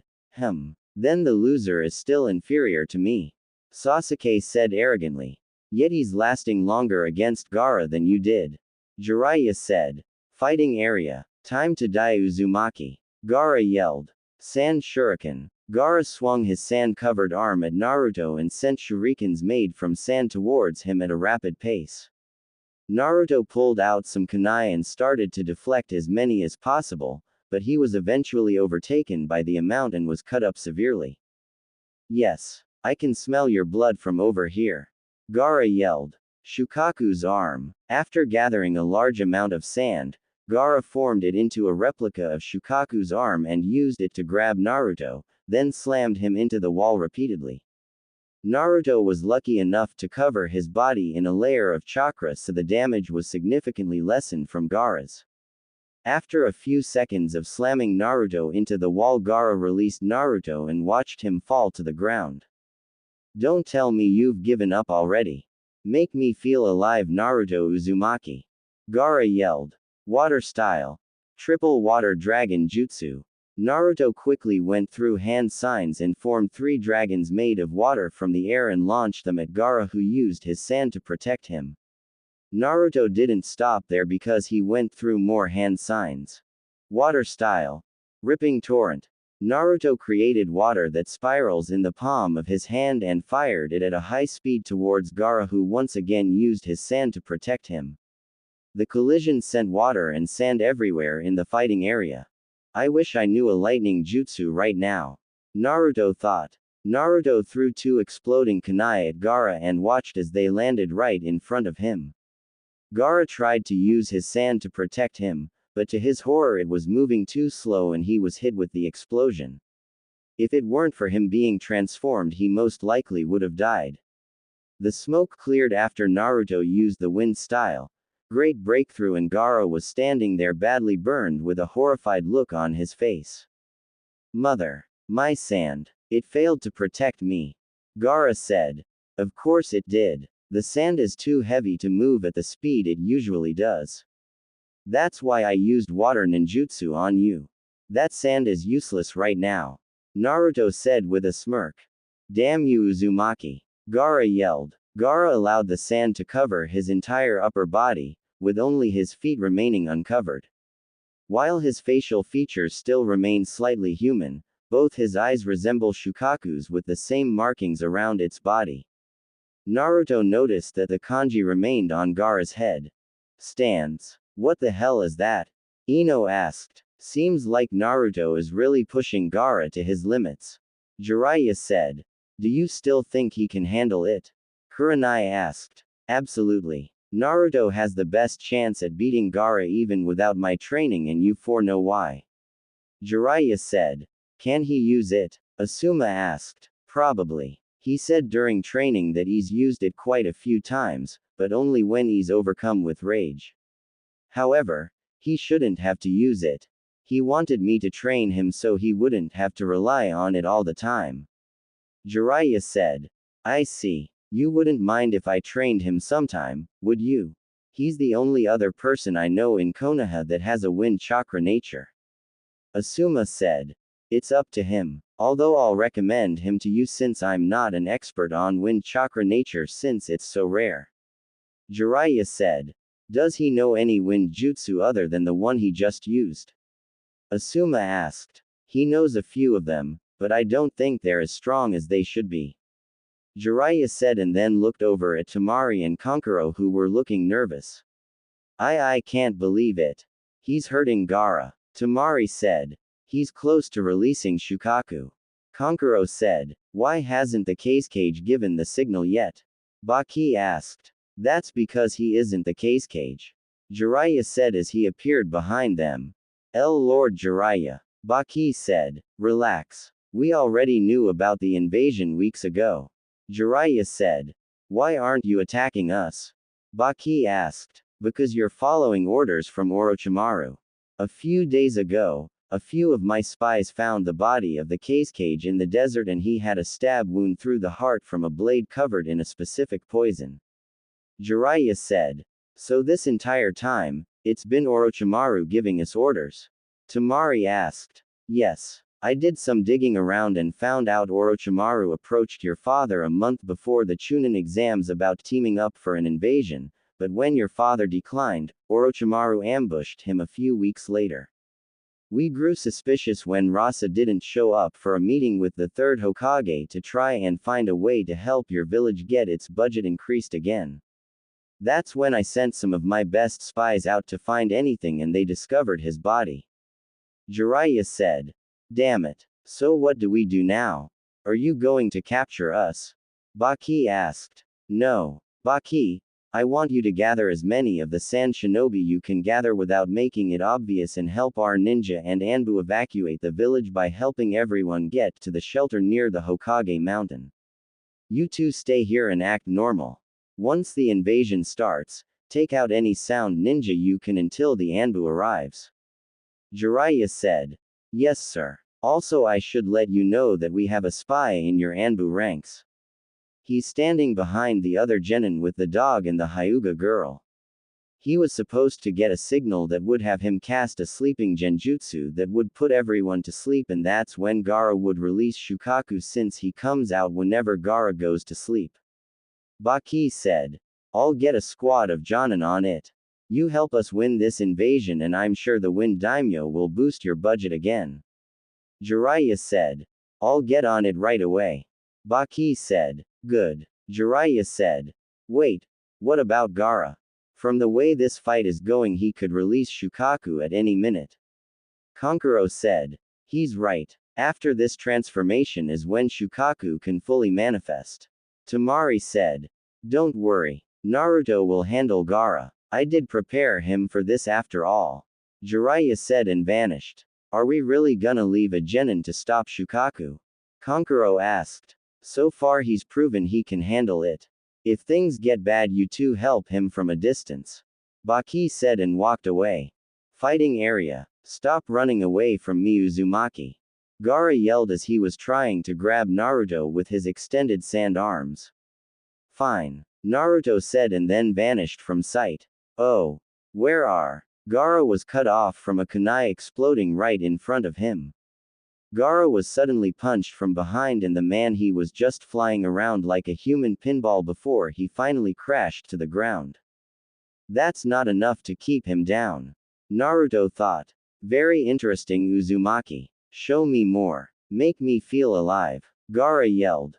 You asked for it. Naruto said and then looked up at Jiraiya who nodded. Stands. Master Jiraiya, why did he look up at you? Kurenai asked. Because he's ready to let loose. Jiraiya said. Is he finally about to use it? Might Guy asked. Yes. Jiraiya said. Lee, 1010, Neji. I want you all to pay close attention to what Naruto is about to do. Might Guy said. What is he about to do?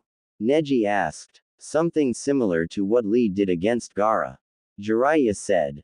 A technique that is similar to the 8 inner gates. Might Guy said. What's it called? 1010 asked. Fighting area. I hope you don't regret this, Gaara. Naruto said. 7 heavenly breaths. First activation. The first activation caused Naruto's eyes to turn completely white and his body gave off a yellow aura, though it's seen that it was starting to take after the color of Naruto's chakra. This first breath allows Naruto to push towards his body's natural limits, since the bolstered fortitude from the technique lessens pain and reduces fear of self-harm. Second activation. The second activation caused Naruto's body to expand slightly, his muscles becoming distinctly more prominent. In this stage, Naruto will also begin to recover faster, as the activation stimulates the body's natural healing above the normal rate. Add in the healing ability he gets from the 9 tails, he's basically indestructible. Third activation. The third activation caused Naruto's skin to turn red, much like when the Gate of Life is opened. In this stage Naruto can begin to push beyond the body's natural limits in lesser amounts, as the further bolstered natural recovery can largely null the damage that would otherwise occur. Before Gaara could yell again, Naruto vanished and destroyed the ground where he was previously standing. All Gaara felt was pain on his chin and noticed he was up in the air, then he was knocked down to the ground. Lunar Barrage. Once Gaara stood up, Naruto punched Gaara in the gut and released a pulse of chakra from his fist to increase the power of the punch. Upon inflicting the punch, Naruto took advantage of the Gaara's dazed state by following up with a fury of rapid untraceable punches. The punches that make up the barrage are not random, but are carefully thought out. Each one has the purpose of conditioning Gaara into reacting a certain way and forced him to leave himself open for another type of punch. This is why Gaara found it difficult to escape. Naruto ended the combo with a very powerful punch to Gaara's stomach, inflicting a lot of damage and sending rocketing back at very high speed, crashing into the wall. Stands. Holy shit. 10-10 whispered. That was the most youthful thing I have ever seen in my life. Lee said. Why couldn't I copy his movements? Sasuke thought. Kakashi, I want that technique. Sasuke said. I can't teach you something I know nothing about, Sasuke. Kakashi said. Then I demand that this old fool teaches it to me along with everything he knows. Sasuke said. Kid, I'd watch what you're saying if I were you. Asuma said. He's one of the legendary Sannin and is possibly the strongest shinobi in the village. Kurenai said. Doesn't matter. I will be waiting for him to show up at Training Ground 7. Sasuke said arrogantly. Kid, I'm not teaching you. You may have all the skills, but you're not worth my time. I will never take on a student who is arrogant and thinks everything should be handed to him just because his family died. Jiraiya said. Watch your mouth. Sasuke yelled and went to attack Jiraiya, but before he took one step he was laying on the ground underneath a medium-sized toad. That's your only warning. Jiraiya said. Master Jiraiya, why did you pick to train Naruto? I mean, he had no skills or anything other than the shadow clone jutsu. Sakura said.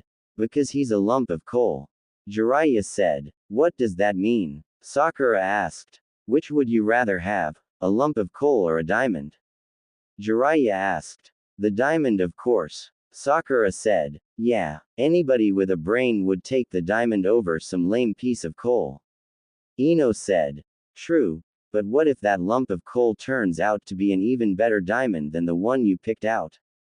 Jiraiya asked. I don't get it. Ino said. Don't worry, not many people do. Like I told Naruto, I would take that lump of coal and turn it into a diamond. Lee, for instance, is also a lump of coal. Like Naruto, he is also being put under pressure and polished. Jiraiya said. Fighting area. That should keep you quiet for a while. Naruto said as he deactivated the 7 heavenly breaths, and once the smoke cleared, Gaara was back to normal, barely conscious. Winner. Naruto Uzumaki. Genma announced. Mother. You didn't protect me. You promised you'd always protect me. Gaara yelled. After Gaara was finished yelling, he released a huge amount of chakra, so Naruto gave him a chakra-enhanced kick, sending him flying out of the stadium. Temari and Kankuro nodded at each other before quickly leaving, giving chase to Gaara to try and stop him from releasing Shukaku. Before anybody could enjoy the moment completely, an explosion was heard from up near the cage booth, and then Sound Ninja started to attack. A purple barrier was formed around the roof and nobody could get inside of it. We're under attack. Ino said. All of you go and help the civilians get to safety. Do not attack any Sand Ninja. They are on our side. Move out. Jiraiya said. I'm going after Gaara, Sasuke said, and then ran off. Damn it. Kakashi, what the hell have you been teaching him? He's more arrogant than before. Jiraiya said and took out some Sound Ninja that tried to attack him.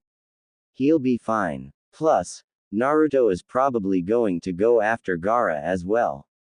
Kakashi said. You don't get it, do you? Gaara is about to unleash the full might of Shukaku and you simply don't care that your student ran off. Jiraiya said. He'll be fine, Lord Jiraiya. Kakashi said. Change of plans, kids. Sakura, Shino, Shikamaru go after Sasuke and bring him back. The rest of you help the civilians get to safety. Jiraiya said. I'll send Pakun with you to track Sasuke's scent. Kakashi said. Gaara, you need to calm down and fight it. You can't release Shukaku. Tamari said and Gaara just groaned in response. It's no use. He's not responding. This is bad, Tamari. We can't let him release Shukaku. The Leaf Village will think we're attacking. Kankuro said. I know. Gaara, you have to listen to me. You can't let Shukaku control you. Tamari said and they had to jump out of the way from a kunai. For someone in such a rush, you three sure are slow. Drop the redhead and I'll let you leave alive. Sasuke said. What the hell are you doing? We're on your side, dumbass. Tamari said. Yeah, you idiot. Go fight the sound ninja that are attacking the village. Kankuro said. I could care less about that village.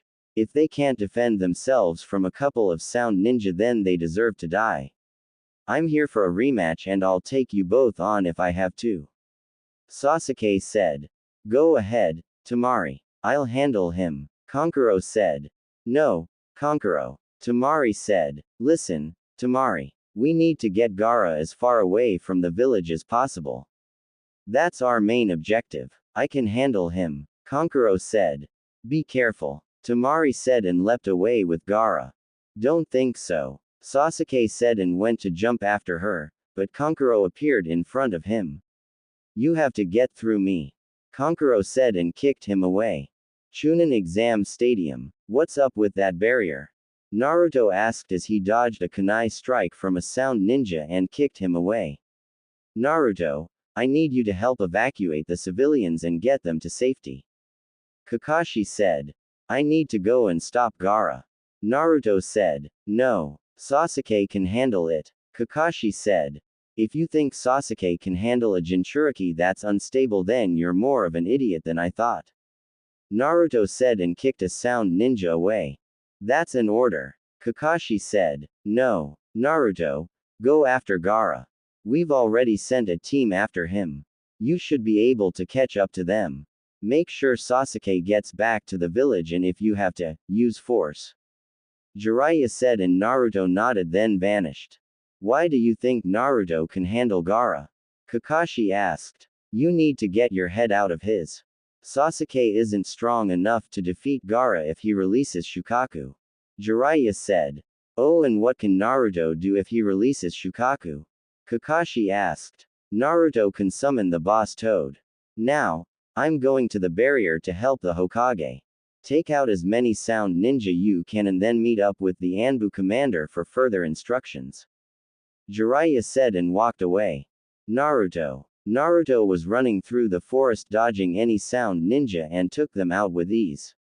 He was surprised at how easy it was to take them out and figured Orochimaru must not care about his ninja at all if they're that weak.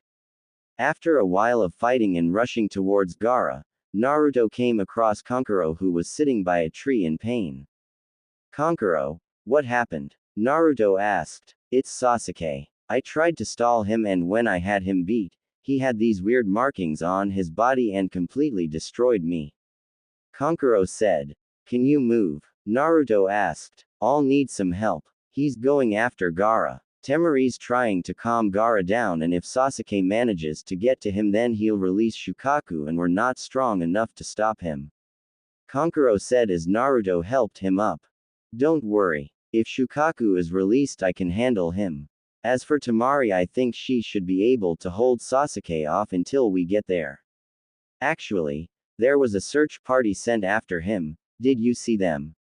Naruto asked. Yeah, I told them to go ahead. Kankuro said as they were jumping through the trees. Who was it? Naruto asked. The useless pink-haired girl, the lazy bum and the creepy bug boy. Kankuro said, and Naruto snickered at that. Sakura, Shino and Shikamaru. Not a bad team, but they could have sent more. Naruto said. Wait, there's Tamari. Kankuro said, pointing to Tamari laying on a tree branch, and they landed next to her, causing her to point a kunai at them. Relax, Tamari. It's just us. Naruto said, and she lowered the kunai. Sasuke got me. I had him, and then he used a fire jutsu against my wind, then used some kind of jutsu that had marks on his face and completely caught me off guard. Tamari said. Yeah, that thing caught me off guard as well. Kankuro said. The others went ahead. Tamari said. Then I'm going. Naruto said. Naruto, please don't hurt Gaara. It's not his fault. Tamari said. I know. It's your father's fault and whoever put the seal on him. Naruto said. What do you mean? I get it's my father's fault, but how is it the fault of somebody who put the seal on him? Kankuro asked. Because Gaara's seal is horrible. I know a bit about sealing, and Pervy Sage taught me one that will work. After I get a chance to defeat Gaara, I'll fix his seal. He'll still have his instant sand defense, but he won't be unstable and will actually be able to sleep. Naruto said.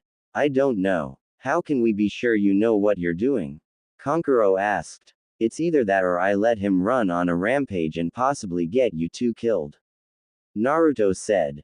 Do it. Tamari said. Tamari. Kankuro said. No, Kankuro. If this is Gaara's chance at being normal again and no longer being labeled a killing machine, then I'll take it. Tamari said. Fine. If you mess this up, then I'll come after you. Kankuro said. I'll keep that in mind. Naruto said and vanished. Let's heal up before we go. Tamari said, and Kankuro nodded. You like him, don't you?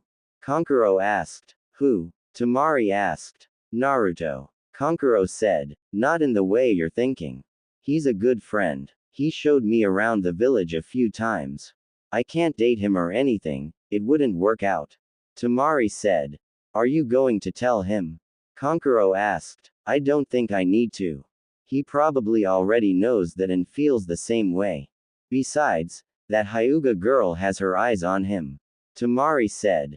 The quiet one. Huh. Never would have guessed. Kankuro said. Naruto. Naruto was quickly jumping through the trees trying to get to Gaara quickly and stop him from transforming. He heard the sound of Sasuke's Chidori and then heard an explosion. He channeled chakra into his legs to increase his speed, and when he made it to the area where Gaara and Sasuke were fighting, Gaara was already in his second stage and Sasuke was pretty much defeated. Naruto saw the same marks on his body Kankuro and Tamari told him about. Gaara launched himself at Sasuke preparing to end him, and Naruto jumped in and gave him a chakra-enhanced kick to the face. Naruto. Sakura exclaimed. Man, am I glad to see you. Shikamaru said. Grab Sasuke and leave. Naruto said. No way. We're taking him on together. Sakura said, and then Gaara yelled, causing everyone to look on in shock as he finally released Shukaku. Like I said, take Sasuke and go back to the village. I can handle him. Naruto said. Naruto, there is no way you can handle that thing alone. Yeah, you've gotten stronger over this month and can possibly say that you're the strongest genin in the village, but this is on a completely different level. We should wait for a Jonin squad to show up. Shikamaru said. Just leave. I can handle this. Naruto said, then bit him thumb and went through hand signs. Summoning jutsu. You again. What is it this time, kid? Gamabunta asked. Rescue team. Is that a giant toad? Sakura asked. It is. I think we should get back. This is about to get messy. Shikamaru said. I'll grab Sasuke. Shino said. Aren't we going to help him? Sakura asked. No. Naruto can handle this himself.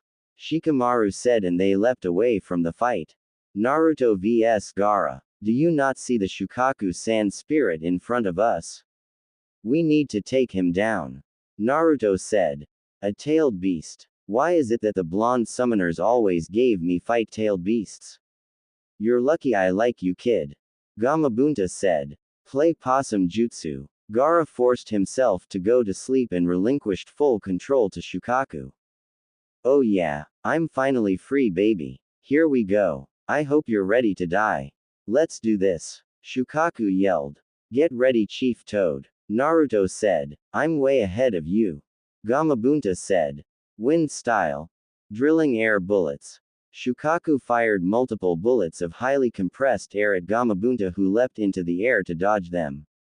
Shukaku didn't let up and continued shooting his jutsu at Gamabunta, who had no choice but to counter. Water style. Liquid bullets. Gamabunta fired multiple bullets of water from his mouth and they collided into the air bullets from Shukaku, resulting in an explosion of water. Gamabunta pulled out his sword and when he was close enough, he cut the arm off of Shukaku, making him yell out in pain. Kid, we need to wake up the boy on Shukaku's head. It's the only way to defeat him.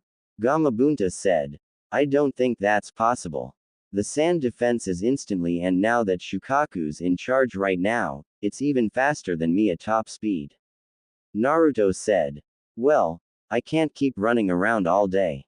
If I wanted to do that, I would have stayed behind and chased the tadpoles back at home. Gamabunta said. We'll figure something out. Just keep. What the hell is that? Naruto asked, pointing to Shukaku's purple sphere in front of its mouth. That is something we do not want to get hit by. Hang on tight. Gamabunta said. Tailed Beast Bomb. Shukaku fired his jutsu at Naruto, but missed because Gamabunta leapt high up in the air. The Tailed Beast Bomb kept going until it exploded and destroyed a mountain that was far away from the fighting, but everyone near the fight felt the shockwave from it. Holy crap. Naruto said. This is dangerous. We need to stop him now.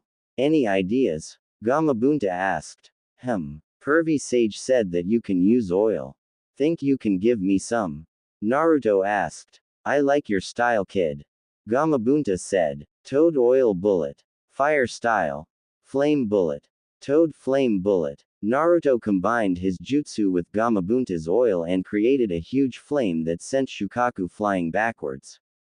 Naruto went through hand signs and used the water style, ripping torrent jutsu on Shukaku's legs, making them turn into a mud-like substance.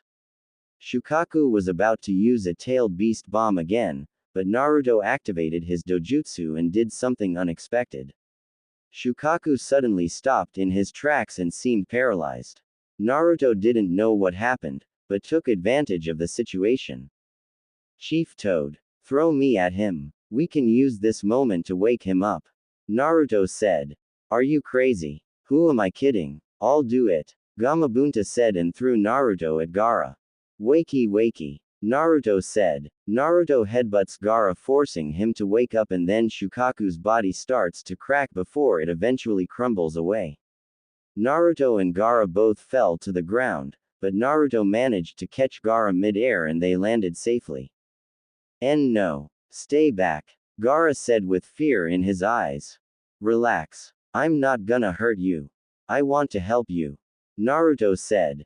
Leave me alone. Gaara said and willed his sand to attack, but nothing happened.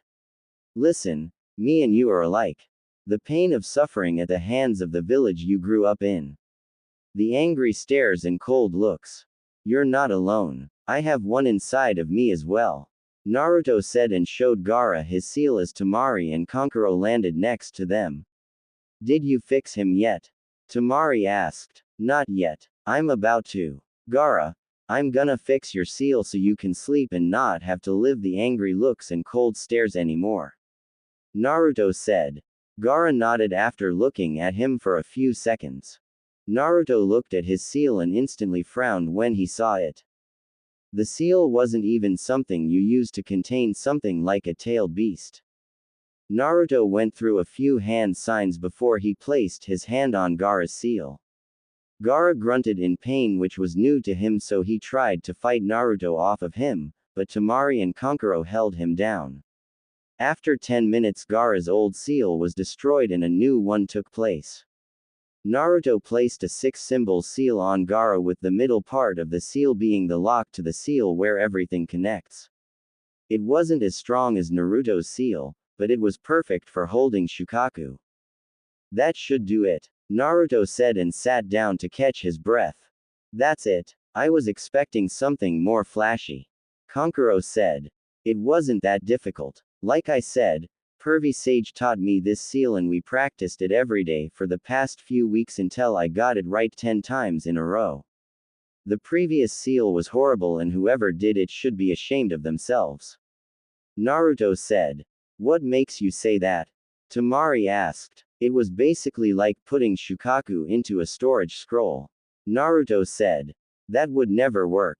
Temari said. Exactly. Gaara must have some serious willpower if he was able to force Shukaku to stay in the seal while he was awake as well.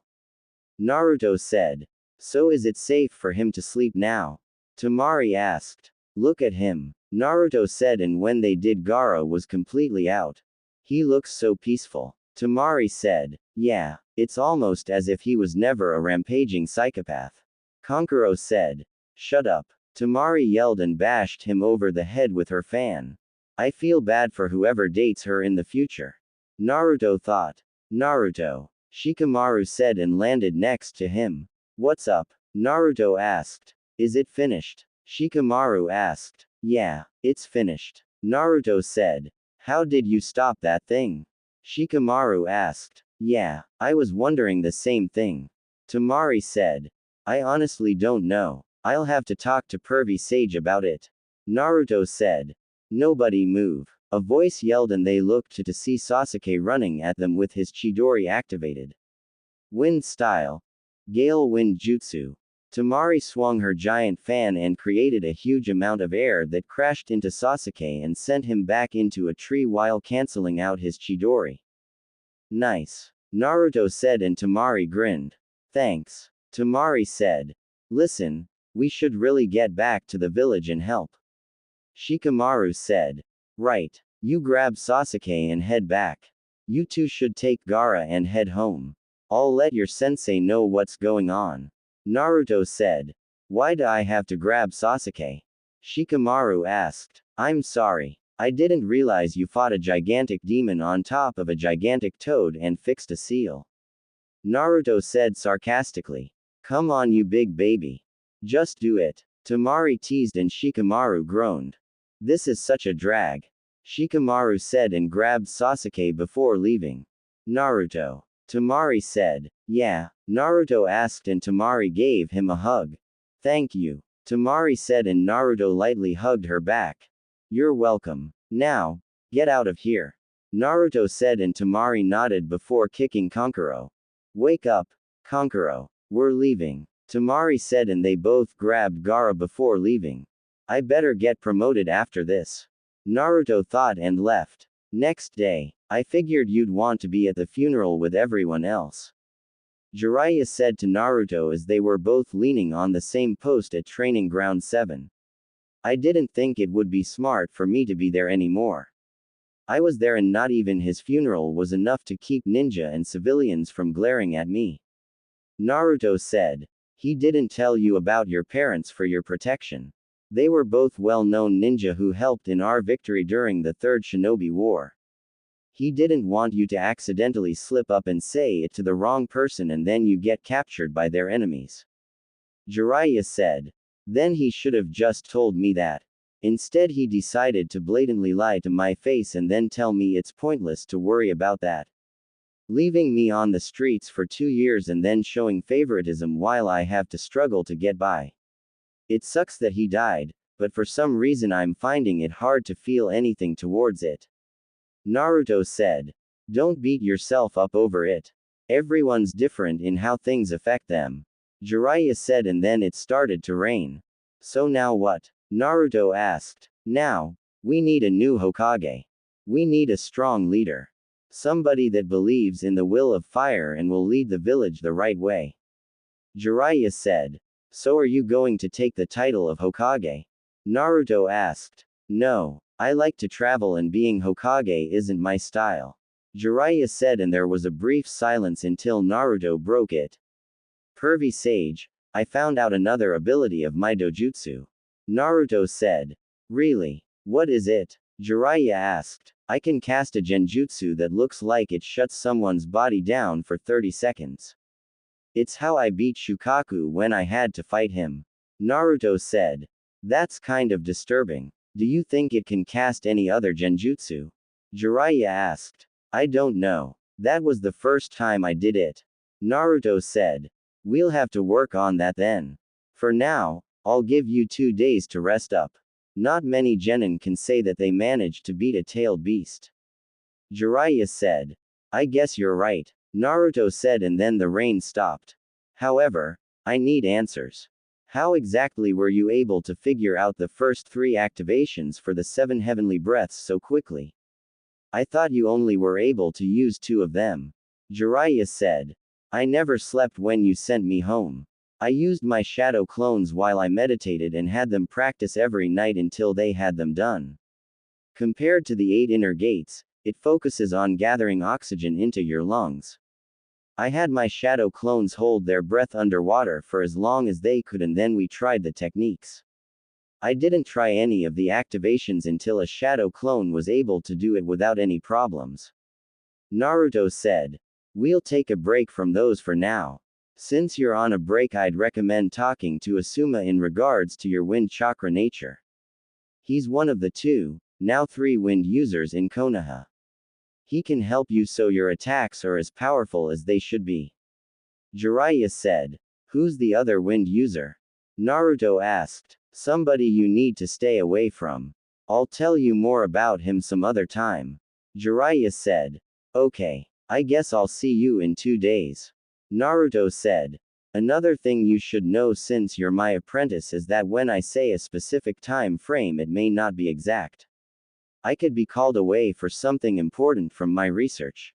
Jiraiya said. Yeah, your research for your stupid books. Naruto said.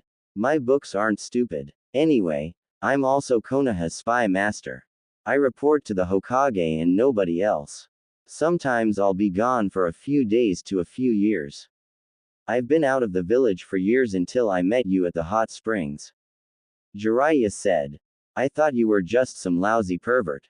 For somebody that is a spy master, you sure do get caught and beat a lot. Naruto said. Shut up. I was only caught because of you.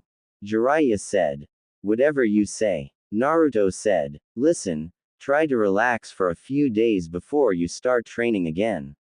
You may have the 9 tails to heal you, but rest also helps. Go hang out with your friends or something. Jiraiya said, pointing to Sakura, who was waiting for him. I doubt I can call anybody in this village my friend. Naruto said. You've known them for years, right? You should be friends with them by now. Jiraiya said. Well, I'm not. The only person I think I can call a friend is Tamari, and she's from another village, but I'll see what I can do. Naruto said. That's the spirit. Jiraiya said and vanished as Sakura walked up to him. Yes, Sakura. Naruto asked. Why weren't you at the funeral? Sakura asked. I was. I left early. Naruto said. Konohamaru was looking for you. He was a mess. Sakura said. I'll talk to him next time I see him. Naruto said.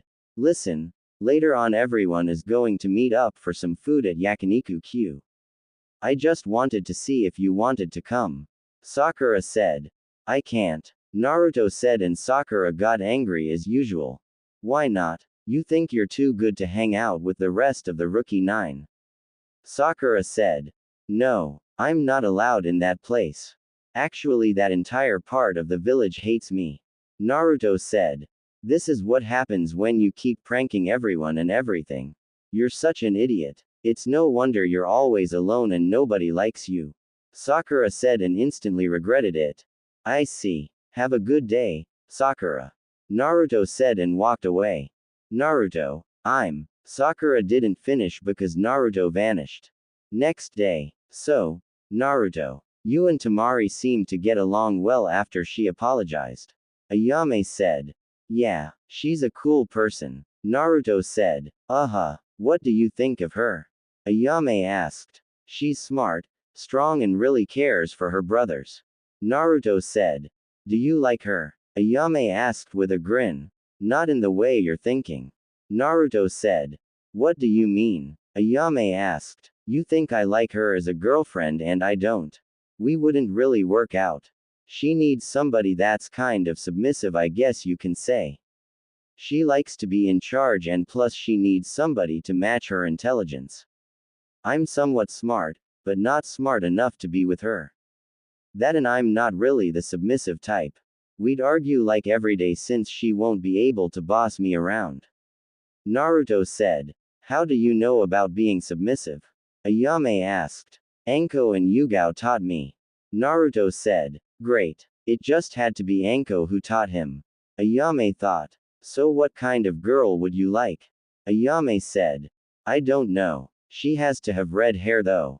It's my favorite color. Naruto said.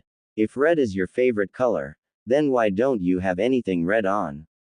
Ayame asked. I do. My shirt underneath is red. Naruto said, and then they were interrupted by none other than Jiraiya. Seriously, Naruto, you just couldn't stay away from the ramen. Jiraiya said. Pervy sage, what are you doing here? I thought I had a few days off. Naruto asked. There's been a change of plans. We're going on a mission. Meet me at the gate in an hour. Jiraiya said. You got it, pervy sage. Naruto said, and Jiraiya sighed. I really wish he'd stop calling me that. Jiraiya thought. Naruto and Jiraiya. So, what's the mission? Naruto asked as they were walking along the road. We're going to find a woman. Jiraiya said. Seriously? You brought me with you just so you can shag a random woman and then write about it in one of your books. Have you no shame, pervy sage? Naruto asked. This isn't just some woman. She's a very remarkable woman. Jiraiya said.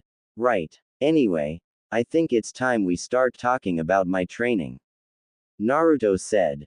What training? Jiraiya asked. It's just that I think it's time I added something unique to my skill set.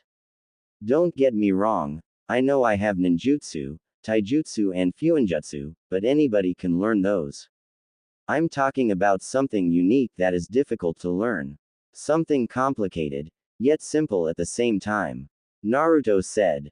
Something complicated, yet simple, huh? I've got just the thing. Jiraiya said. What is it? Naruto asked. A simple, yet complicated jutsu. Jiraiya said. So, when do we get started? Naruto asked. We need to stop by the nearest town first before we do anything. I don't have the supplies on me for the jutsu. Jiraiya said, and they stopped at a sign. Atofika town. That's 10 kilometers from here. Naruto said. That's right. It's our first stop in our search. Jiraiya said. Right. So, why'd you chose me to come with you? Naruto asked. Well, you're my apprentice and I think you'll play a major part in the success of this mission. That and I did say I would tell you who I really am, along with the identity of one of your parents. Jiraiya said. Yeah, but you also said that you'd only tell me if I became a Chunin. Naruto said. Trust me, you're gonna make Chunin when we get back to the village. Everything that happened during the Chunin exams and invasion has been carefully documented. Jiraiya said. If you say so. Naruto said. Now, which parent do you want to know about? Jiraiya asked, and Naruto thought about it for a minute. My mom. Naruto said. Okay, I'll introduce myself first. As you know, I'm Jiraiya the Toad Sage and one of the legendary Sannin. However, I'm also your godfather. Jiraiya said. My what? Where the hell were you? Naruto yelled. Listen, I'm Konoha's spy master and I traveled a lot. It wouldn't have been smart for me to bring a newborn along with me, so I decided to leave you in the village with the Hokage. I would send you money every month, and until I saw you at the hot springs, I honestly thought you were living a nice life from what he would report to me. That toad wallet you carry around is from me. I decided that if I wanted to keep you safe and your Jinchuriki status a secret, I'd protect you from the outside. I've stopped so many lead ninja from leaking information about you over the years that the amount would be considered a small army. Jiraiya said. So, you thought you would be better off protecting me from the outside rather than taking me with you? Naruto asked. Exactly. Jiraiya said. I guess I can agree with that. What about my mom? Naruto asked. Her name was Kushina Uzumaki. She was a well-respected kunoichi in our village and was well known for her unique use of ninjutsu and her kenjutsu abilities. Before she died, some people would say that she was stronger than Tsunade, my other teammate in the legendary Sannin. As a kid she was a headstrong, impulsive, eccentric, and stubborn girl. As well as a bit of a tomboy.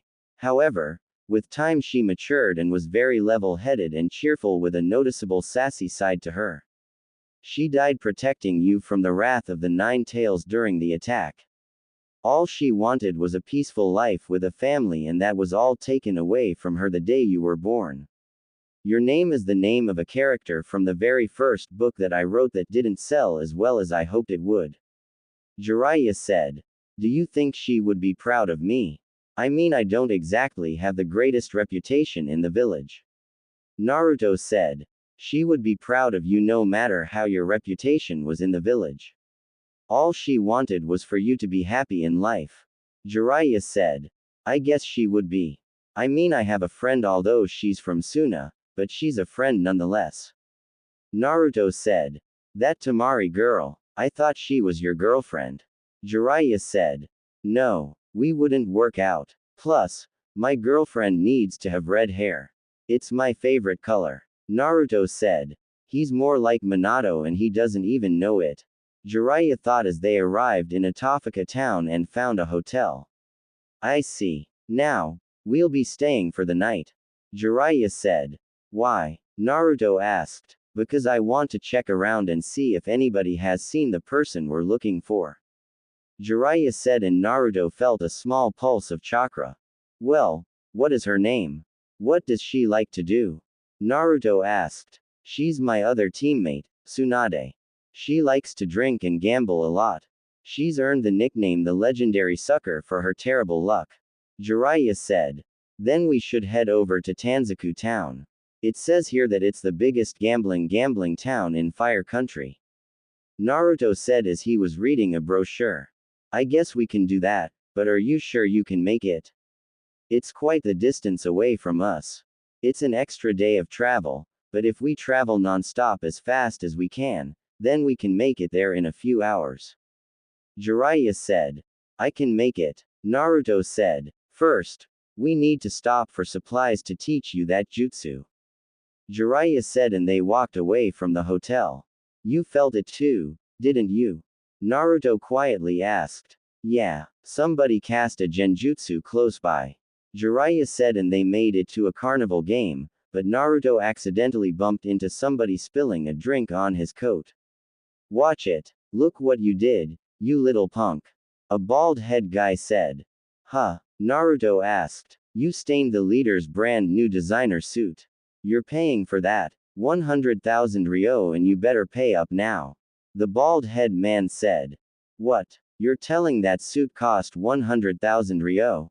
Naruto asked. That seems like a little bit of a stretch. You expect us to believe that monkey suit cost 100,000 ryo? Jiraiya said. You looking for trouble, old man? You better shut the hell up if you know what's good for you. The leader said. The boss used to be a Chunin from Iwagakure, the legendary dark ninja, feared by all. The bald guy said.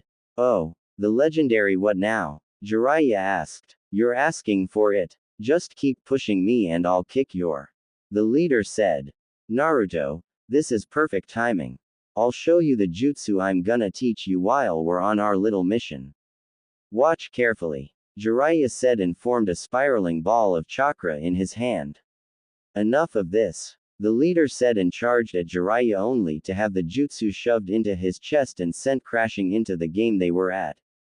That was awesome. Naruto said. I was holding back. You guys are hardly worth the trouble. Jiraiya said and took the guy's wallet, then paid for the damages and bought all of the balloons filled with water as well as the rubber balls. What the hell kind of jutsu was that?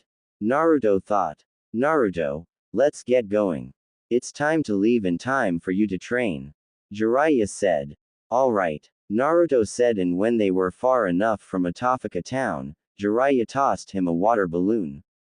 Here, take this. Jiraiya said. What's this for? Naruto asked. The first step in the jutsu I'm teaching you. Jiraiya said and popped the balloon in his hand. Whoa, how did you do that? Naruto asked. In the water balloon exercise, you'll learn to create a stream of chakra. In other words, spinning. First, gather the chakra in your hand like you would during the tree climbing exercise. Then release a steady stream of it using the water walking exercise, and finally use the chakra to push and churn the water in the balloon. Jiraiya said. So I have to spin the water inside of the balloon until it pops. Naruto said and started to spin the water in the balloon. Yeah, now, let's get going. We've got to be in Tanzaku before nightfall so we can get a hotel to stay in. Jiraiya said. Wait, can you give me one more demonstration? Naruto asked. Sure, but this is the last one you get. Jiraiya said and popped another water balloon. I get it now. When I spin the water in the balloon, I'm only doing it in one direction. When you spin the water, it's going in multiple directions, that makes it seem to bubble inside before it eventually pops. Naruto said. He caught on faster than I thought. Jiraiya thought. Exactly. Now you will have more difficulty since you have to concentrate while we're traveling at high speeds. Jiraiya said. That's okay with me. Just means the end result will be even better. Naruto said. Glad you understand. Now, let's go. Jiraiya said and started to run towards Tanzaku town. Tanzaku town. After running for nearly 8 hours, Naruto and Jiraiya finally arrived at Tanzaku town. Along the way, Naruto finally managed to pop the balloon after 2 hours of trying, and Jiraiya made him practice it until he was able to do it in an instant. Naruto wanted to move on to the next step, but Jiraiya told him to give his chakra network a break and they would do the next step in a few days. As they were walking around, Naruto could tell that this place would attract any kind of gambler, even the likes of Tsunade. Naruto decided to test his luck at a lottery ticket, and to his and Jiraiya's surprise, he actually won off of his first ticket. Naruto didn't even try to win again since he had more than enough money to last him a couple of months. Alright, Naruto, I doubt she's here yet, but given the buzz around this place, I'd say she'll be here within 2 weeks. I'll book us a hotel, and for the next 2 weeks, I'll be working with you on your taijutsu and breaking down hand signs from your jutsus to use them faster. Is there anything specific you want to work on besides this jutsu? Jiraiya asked. Yeah, I want to work on my fuinjutsu, but not the ordinary stuff. I want to learn some juinjutsu, or at least methods of removing some. Naruto said, and Jiraiya sighed. Listen kid, juinjutsu is no joke and it takes years to master. Jiraiya said. I know that, but we have my shadow clones, remember? We'll be speeding up time if we use them. Naruto said. I'll teach you. Why do you want to know juinjutsu so bad? Jiraiya asked. I don't know. I just have a feeling that I'll need it in the future. Naruto said. Alright, starting tomorrow we begin training. I'll have you work on the second stage and physical training while I work with your clones for a few hours. Jiraiya said. Alright, Naruto said. 2 weeks later. 2 weeks has arrived and a few of Jiraiya's spies have contacted him, letting him know Tsunade was now in Tanzaku town. What made him confused was that earlier in the day, Tsunade hit the jackpot consistently and won a ton of money. Over the past 2 weeks, Jiraiya worked Naruto into the ground. He needed less hand signs for all of his jutsus. His taijutsu was even better than before. He managed to get past the second step in his jutsu, which required him to pop a rubber ball. Jiraiya kept his word and taught Naruto some juinjutsu releasing methods that Naruto took to like a fish in water. Currently, Jiraiya had Naruto working on the final step to his jutsu, which relies on him combining the first and second steps together. Alright, Naruto. According to my sources, Tsunade is in town. She's been here for a few days and we've been gone from the Leaf Village for over 2 weeks. I want you to make some shadow clones and have each of them try to locate her to make it easier to find her. Jiraiya said. I don't even know what she looks like. Naruto said. This is what she looks like. Jiraiya said and held up a picture of Tsunade. You just happen to have a picture of her with her being the main focus. That's not weird at all. Naruto said sarcastically. Shut up. Just make the damn clones. Jiraiya said. Alright, Naruto said and made 100 shadow clones that spread out to find her. Now, when they find her, let me know which direction and we'll head that way. Jiraiya said. Alright, Naruto said and then started to work on the final stage of his jutsu. With the way you progress in everything, I'm starting to think you were faking it being horrible all this time. Jiraiya said. I wish. I guess I just needed the right teacher to guide me. Naruto said. That sounded like a compliment. Jiraiya said. It is. I mean, you actually know what you're talking about and take time to help correct my flaws. Naruto said. Well, I'm not one of the legendary Sannin for nothing. Jiraiya said and puffed his chest out. Yeah, but you're still a pervert. Naruto said and Jiraiya deflated. Way to ruin the moment. Jiraiya mumbled and Naruto's clones popped. I found her. She's going towards that big castle. If we hurry, we can catch her before she goes any further. Naruto said. Let's go. Jiraiya said and they vanished. Giant castle. I assume it's safe to say we have a deal here then.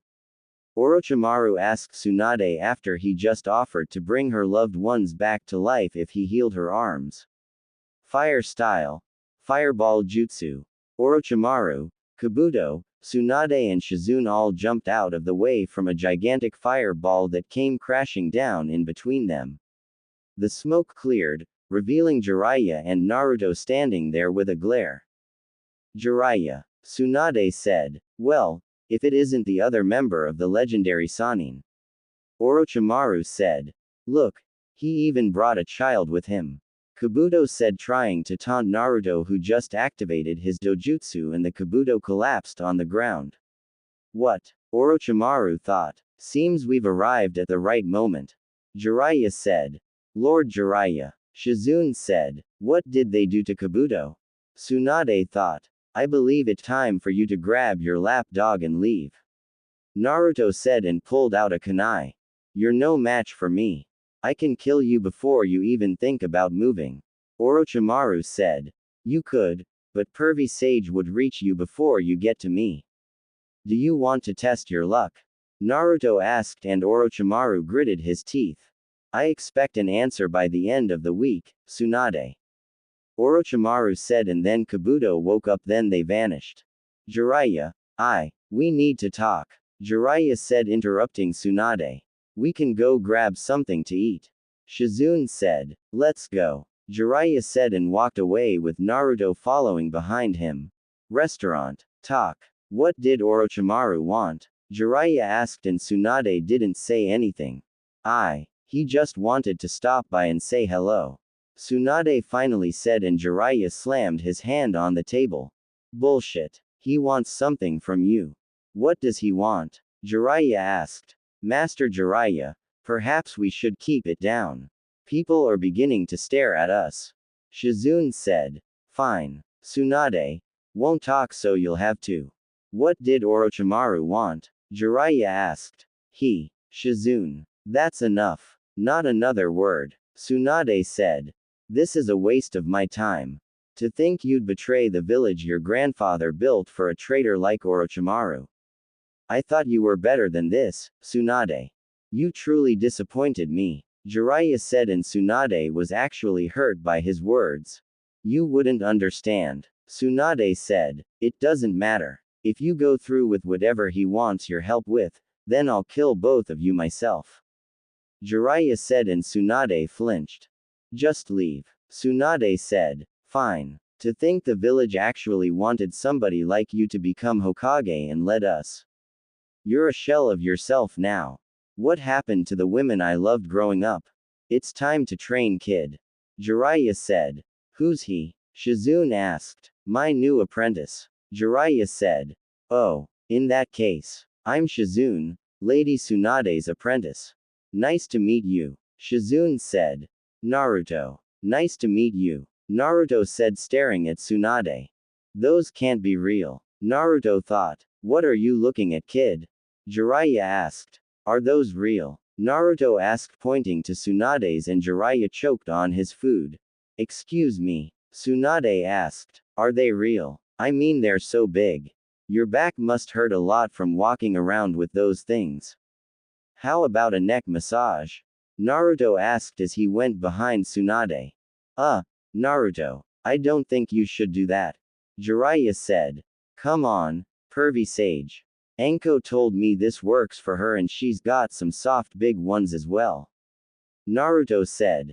How do you know? Jiraiya asked. She let me feel them after she gave me the talk, Naruto said, and Jiraiya couldn't help it, so he pulled out his notepad, scribbling something down, giggling. Oh wow, this feels amazing, Tsunade said. You're really tense in your neck and shoulder area. You should get a massage more frequently, Naruto said, and started to work on the knots in her shoulders. Oh, that's the spot, Tsunade said. What the hell? How's he doing that? I can't even place a finger on Tsunade before she beats me up and he's giving her a massage. Jiraiya thought.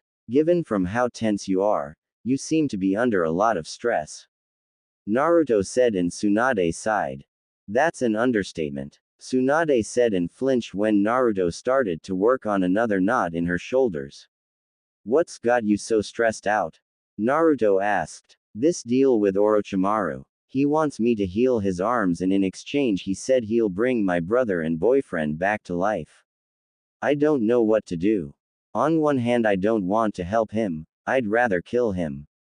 On the other hand, there's a chance that I'll be able to see my loved ones again, Tsunade said, and then her eyes went wide as she saw a smirk on Jiraiya's face. Nice work, kid, Jiraiya said. Son of a bitch, Tsunade said as Naruto sat back down. Thanks, pervy sage, Naruto said. I really wish you wouldn't call me that, Jiraiya said. How did you do that? Shizune asked. I grew up on the streets for 2 years. I learned how to manipulate people and get answers in nonviolent ways. That and Anko helped me out with some tips just in case I ever had a seduction mission. Anyway, she had quite a few drinks of the strongest sake available, and I waited for the right moment to strike. A cloudy mind and a nice massage works a lot apparently. You should really get a massage more often. You're large or hurting your shoulders. Ever thought about getting some custom-made bras to hold them up? Naruto asked. You're pretty straightforward, Tsunade said. Was that rude? I made the same mistake with Tamari. I like your necklace, Naruto said. What? Tsunade asked. I'm not really good at holding conversations with people, mainly females. I'm usually having a one-way conversation with everyone ignoring me. I'm getting better, I think, Naruto said. Anyway, I hope you're not thinking about helping Orochimaru, because I can tell you that it won't be smart if you did, Jiraiya said.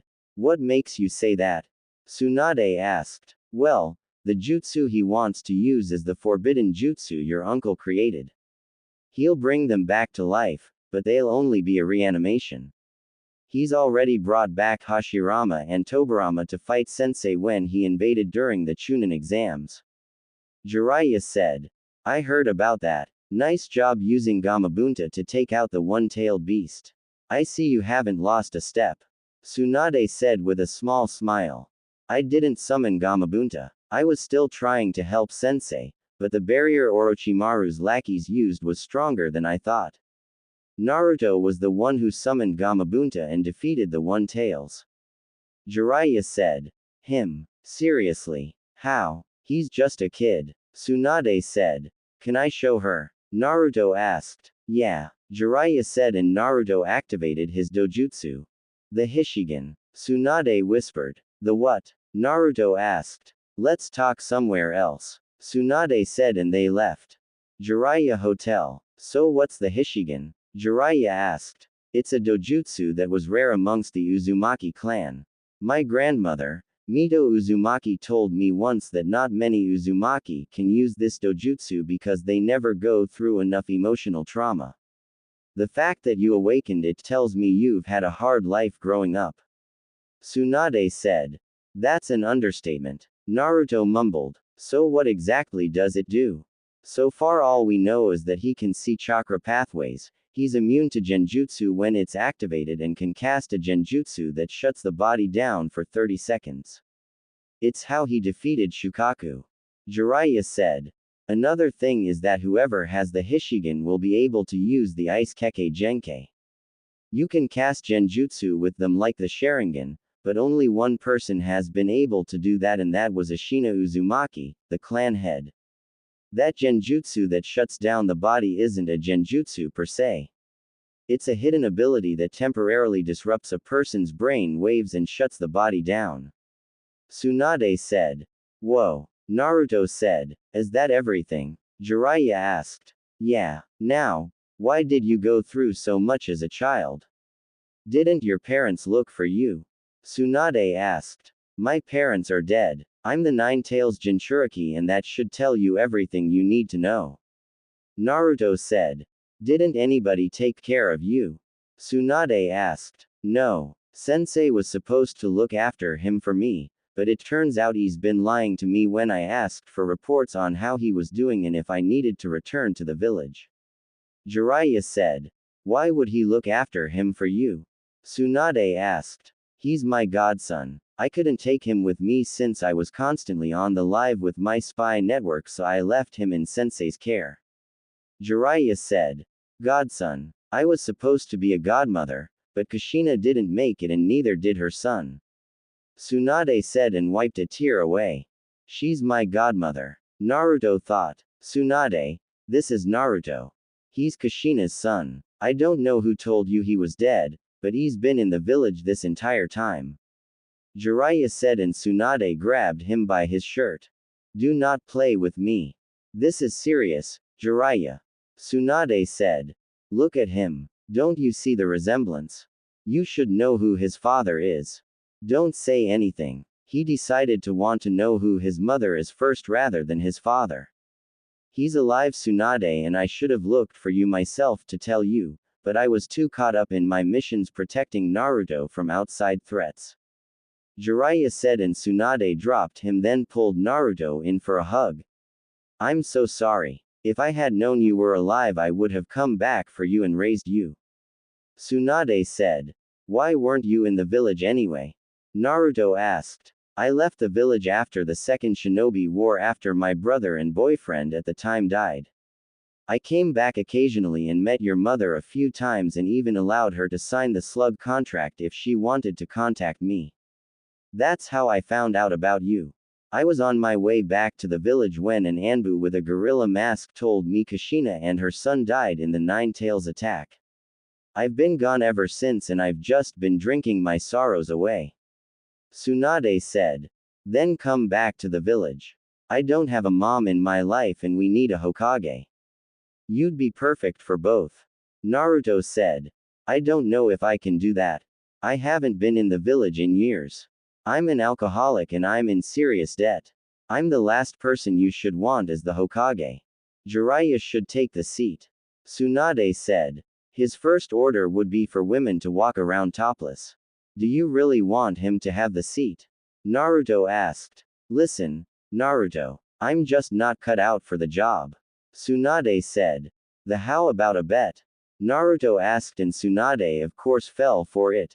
I'm listening. Tsunade said. Pervy Sage is teaching me a jutsu. If I can't have it complete in 3 days, then I'll give you my toad wallet that's filled with money. If I do get the jutsu finished in 3 days, then you have to come back to Konoha and become Hokage. Naruto said. You're on. I'll even throw in my grandfather's necklace. Tsunade said. Pervy Sage, I'll see you in 3 days. Naruto said and walked out with Shizune following him, leaving the two Sannin alone. You know he's gonna win that bet. Jiraiya said. I know. I was going to come back regardless to be close to him. I wanted to talk to you alone. Tsunade said. About what? Jiraiya asked. Was his life really that bad? Doesn't he have any friends? Tsunade asked. He didn't go into full detail about his life with me. He only told me bits and pieces. As for friends, he has one. A girl named Tamari from Suna. Jiraiya said. The Cage's daughter. How'd that happen? Tsunade asked. They met during the Chunin exams from my understanding. Seemingly enough, you'd think they have a thing for each other, but that's not the case. He said they're just friends and you'd swear they've known each other all their life from how close they've gotten over the month break between the finals of the Chunin exams. Jiraiya said. Just one friend and she's basically royalty. That's interesting. Doesn't he have any other friends? Tsunade asked. No. He realized that nobody was really his friend and they never paid attention to him when he would talk to them. He's never actually held a conversation, which is why he thought he was being rude when mentioning you and quickly apologized, then complimented you on your jewelry. It's a work in progress, but I think he's getting the hang of it. Jiraiya said. What's he like? Tsunade asked. He's a combination of Minato and Kushina. Of course he has the Uzumaki temper, but I think Minato's calm-like attitude balances him out. He can figure stuff out quickly, but he just needs a little push in the right direction. The jutsu he's learning is the Rasengan and he's nearly completed it. It hasn't even been a month yet. Jiraiya said, and then there was a silence between them until Tsunade spoke up. Why didn't we ever work out? Tsunade asked. You rejected me pretty bad on a day I was just checking up on you. I know you were going through some things after losing Dan and Nawaki, but I was only there as a friend that you needed. Jiraiya said. I know and I'm sorry. It's just I knew you were jealous that I started dating Dan and I thought you were probably going to talk bad about him. I know you aren't that kind of person, but I wasn't thinking straight. Tsunade said. That's why I decided to give you your space after that day. Jiraiya said. You haven't spoken to me in 2 decades. I thought you hated me. Tsunade said. I didn't hate you. I hated what you said to me and how you showed no remorse for it. I decided to focus on my spy network and then Naruto was born, so I had to work even harder. Jiraiya said. Does the village really want me to become Hokage? Tsunade asked. They were going to give me the hat, but I turned it down and recommended you. Jiraiya said. Then if this is a mission of that caliber, then why'd you bring Naruto along? Tsunade asked. The elders wanted to send Anbu with me and they'd slow me down. He's my apprentice and I wanted to train him some more and get him out of the village. That and I figured it was time you two met. Jiraiya said. Naruto and Shizune. Naruto, can I talk to you? Shizune asked. Sure. Naruto said. You need to call off the net with Lady Tsunade. Shizune said. Why? Naruto asked. Because that necklace is cursed. Every time she gave it to somebody, they ended up dying. Shizune said. Listen, she's the one who offered the necklace. I just wanted her to come back to the village to become Hokage and finally have some kind of family. Naruto said. I understand that, but you shouldn't take the necklace. It can kill you. It's bad luck. Shizune said. I have a giant fox sealed into my gut and I've already had Leaf Ninja try to kill me. A little more bad luck won't hurt me. Naruto said. Leaf Ninja? Shizune asked. I've already said too much. I need to start training and win this bet. Naruto said. Don't say I didn't warn you. Shizune said and left. You can come out now. Naruto said and 2 figures walked out wearing black cloaks with red clouds. Not bad. He was able to sense our presence. He's more interesting than I thought, Itachi. A blue shark-looking man said. Indeed he is, Kisame. Naruto, we would like for you to come with us. You have something that we need. Itachi said. He must be talking about the 9 tails. Naruto thought. He might try to run. Allow me to cut off his legs. Kisame said and pulled a giant sword off his back. What if I were to decline this invitation? Naruto asked. It would not be wise for you to do that. Itachi said and activated his Sharingan. So, You must be Sasuke's brother. Naruto said. He is. He's already dealt with that nuisance and now we're about to deal with one more. Make this interesting for me. Since I can't kill you, create some of those shadow clones you're known for and allow me to kill them. Kisame said with a grin. How about no? Now, leave me alone. I have something to do. Naruto said and turned around only for Kisame to appear in front of him. I warned you. Kisame said and raised his sword to attack, but Naruto activated his Hishigan and Kisame collapsed. What was that? Itachi thought and kicked Naruto away. Would you like to join him? Naruto asked. You placed him in a genjutsu, but there's no foreign chakra in his body. Itachi said. That's because he's not in a genjutsu. He's temporarily dead. Naruto said and Jiraiya landed in front of him. Itachi Uchiha. Jiraiya said. Jiraiya of the legendary Sannin. We will meet again, Naruto. Itachi said and grabbed Kisame before vanishing. You alright kid? Jiraiya asked. Yeah, I'm okay. All he did was kicked me away when Kisame fell to the ground. Naruto said. That dojutsu saves your life and bought me some time. Let's head back. You can start training tomorrow. Jiraiya said. What about my bet? I'll only have 2 days left instead of 3. Naruto said. Trust me kid. With your luck and Tsunade's terrible luck, you'll win this bet. Jiraiya said. I guess you're right. Naruto said. They left the area and went back to the hotel to rest up for the night. Naruto made sure he had everything he needed to complete the Rasengan and win the bet. That wasn't the only thing on his mind. He wanted to know why Kisame and Itachi were really after him and how they would deal with Orochimaru.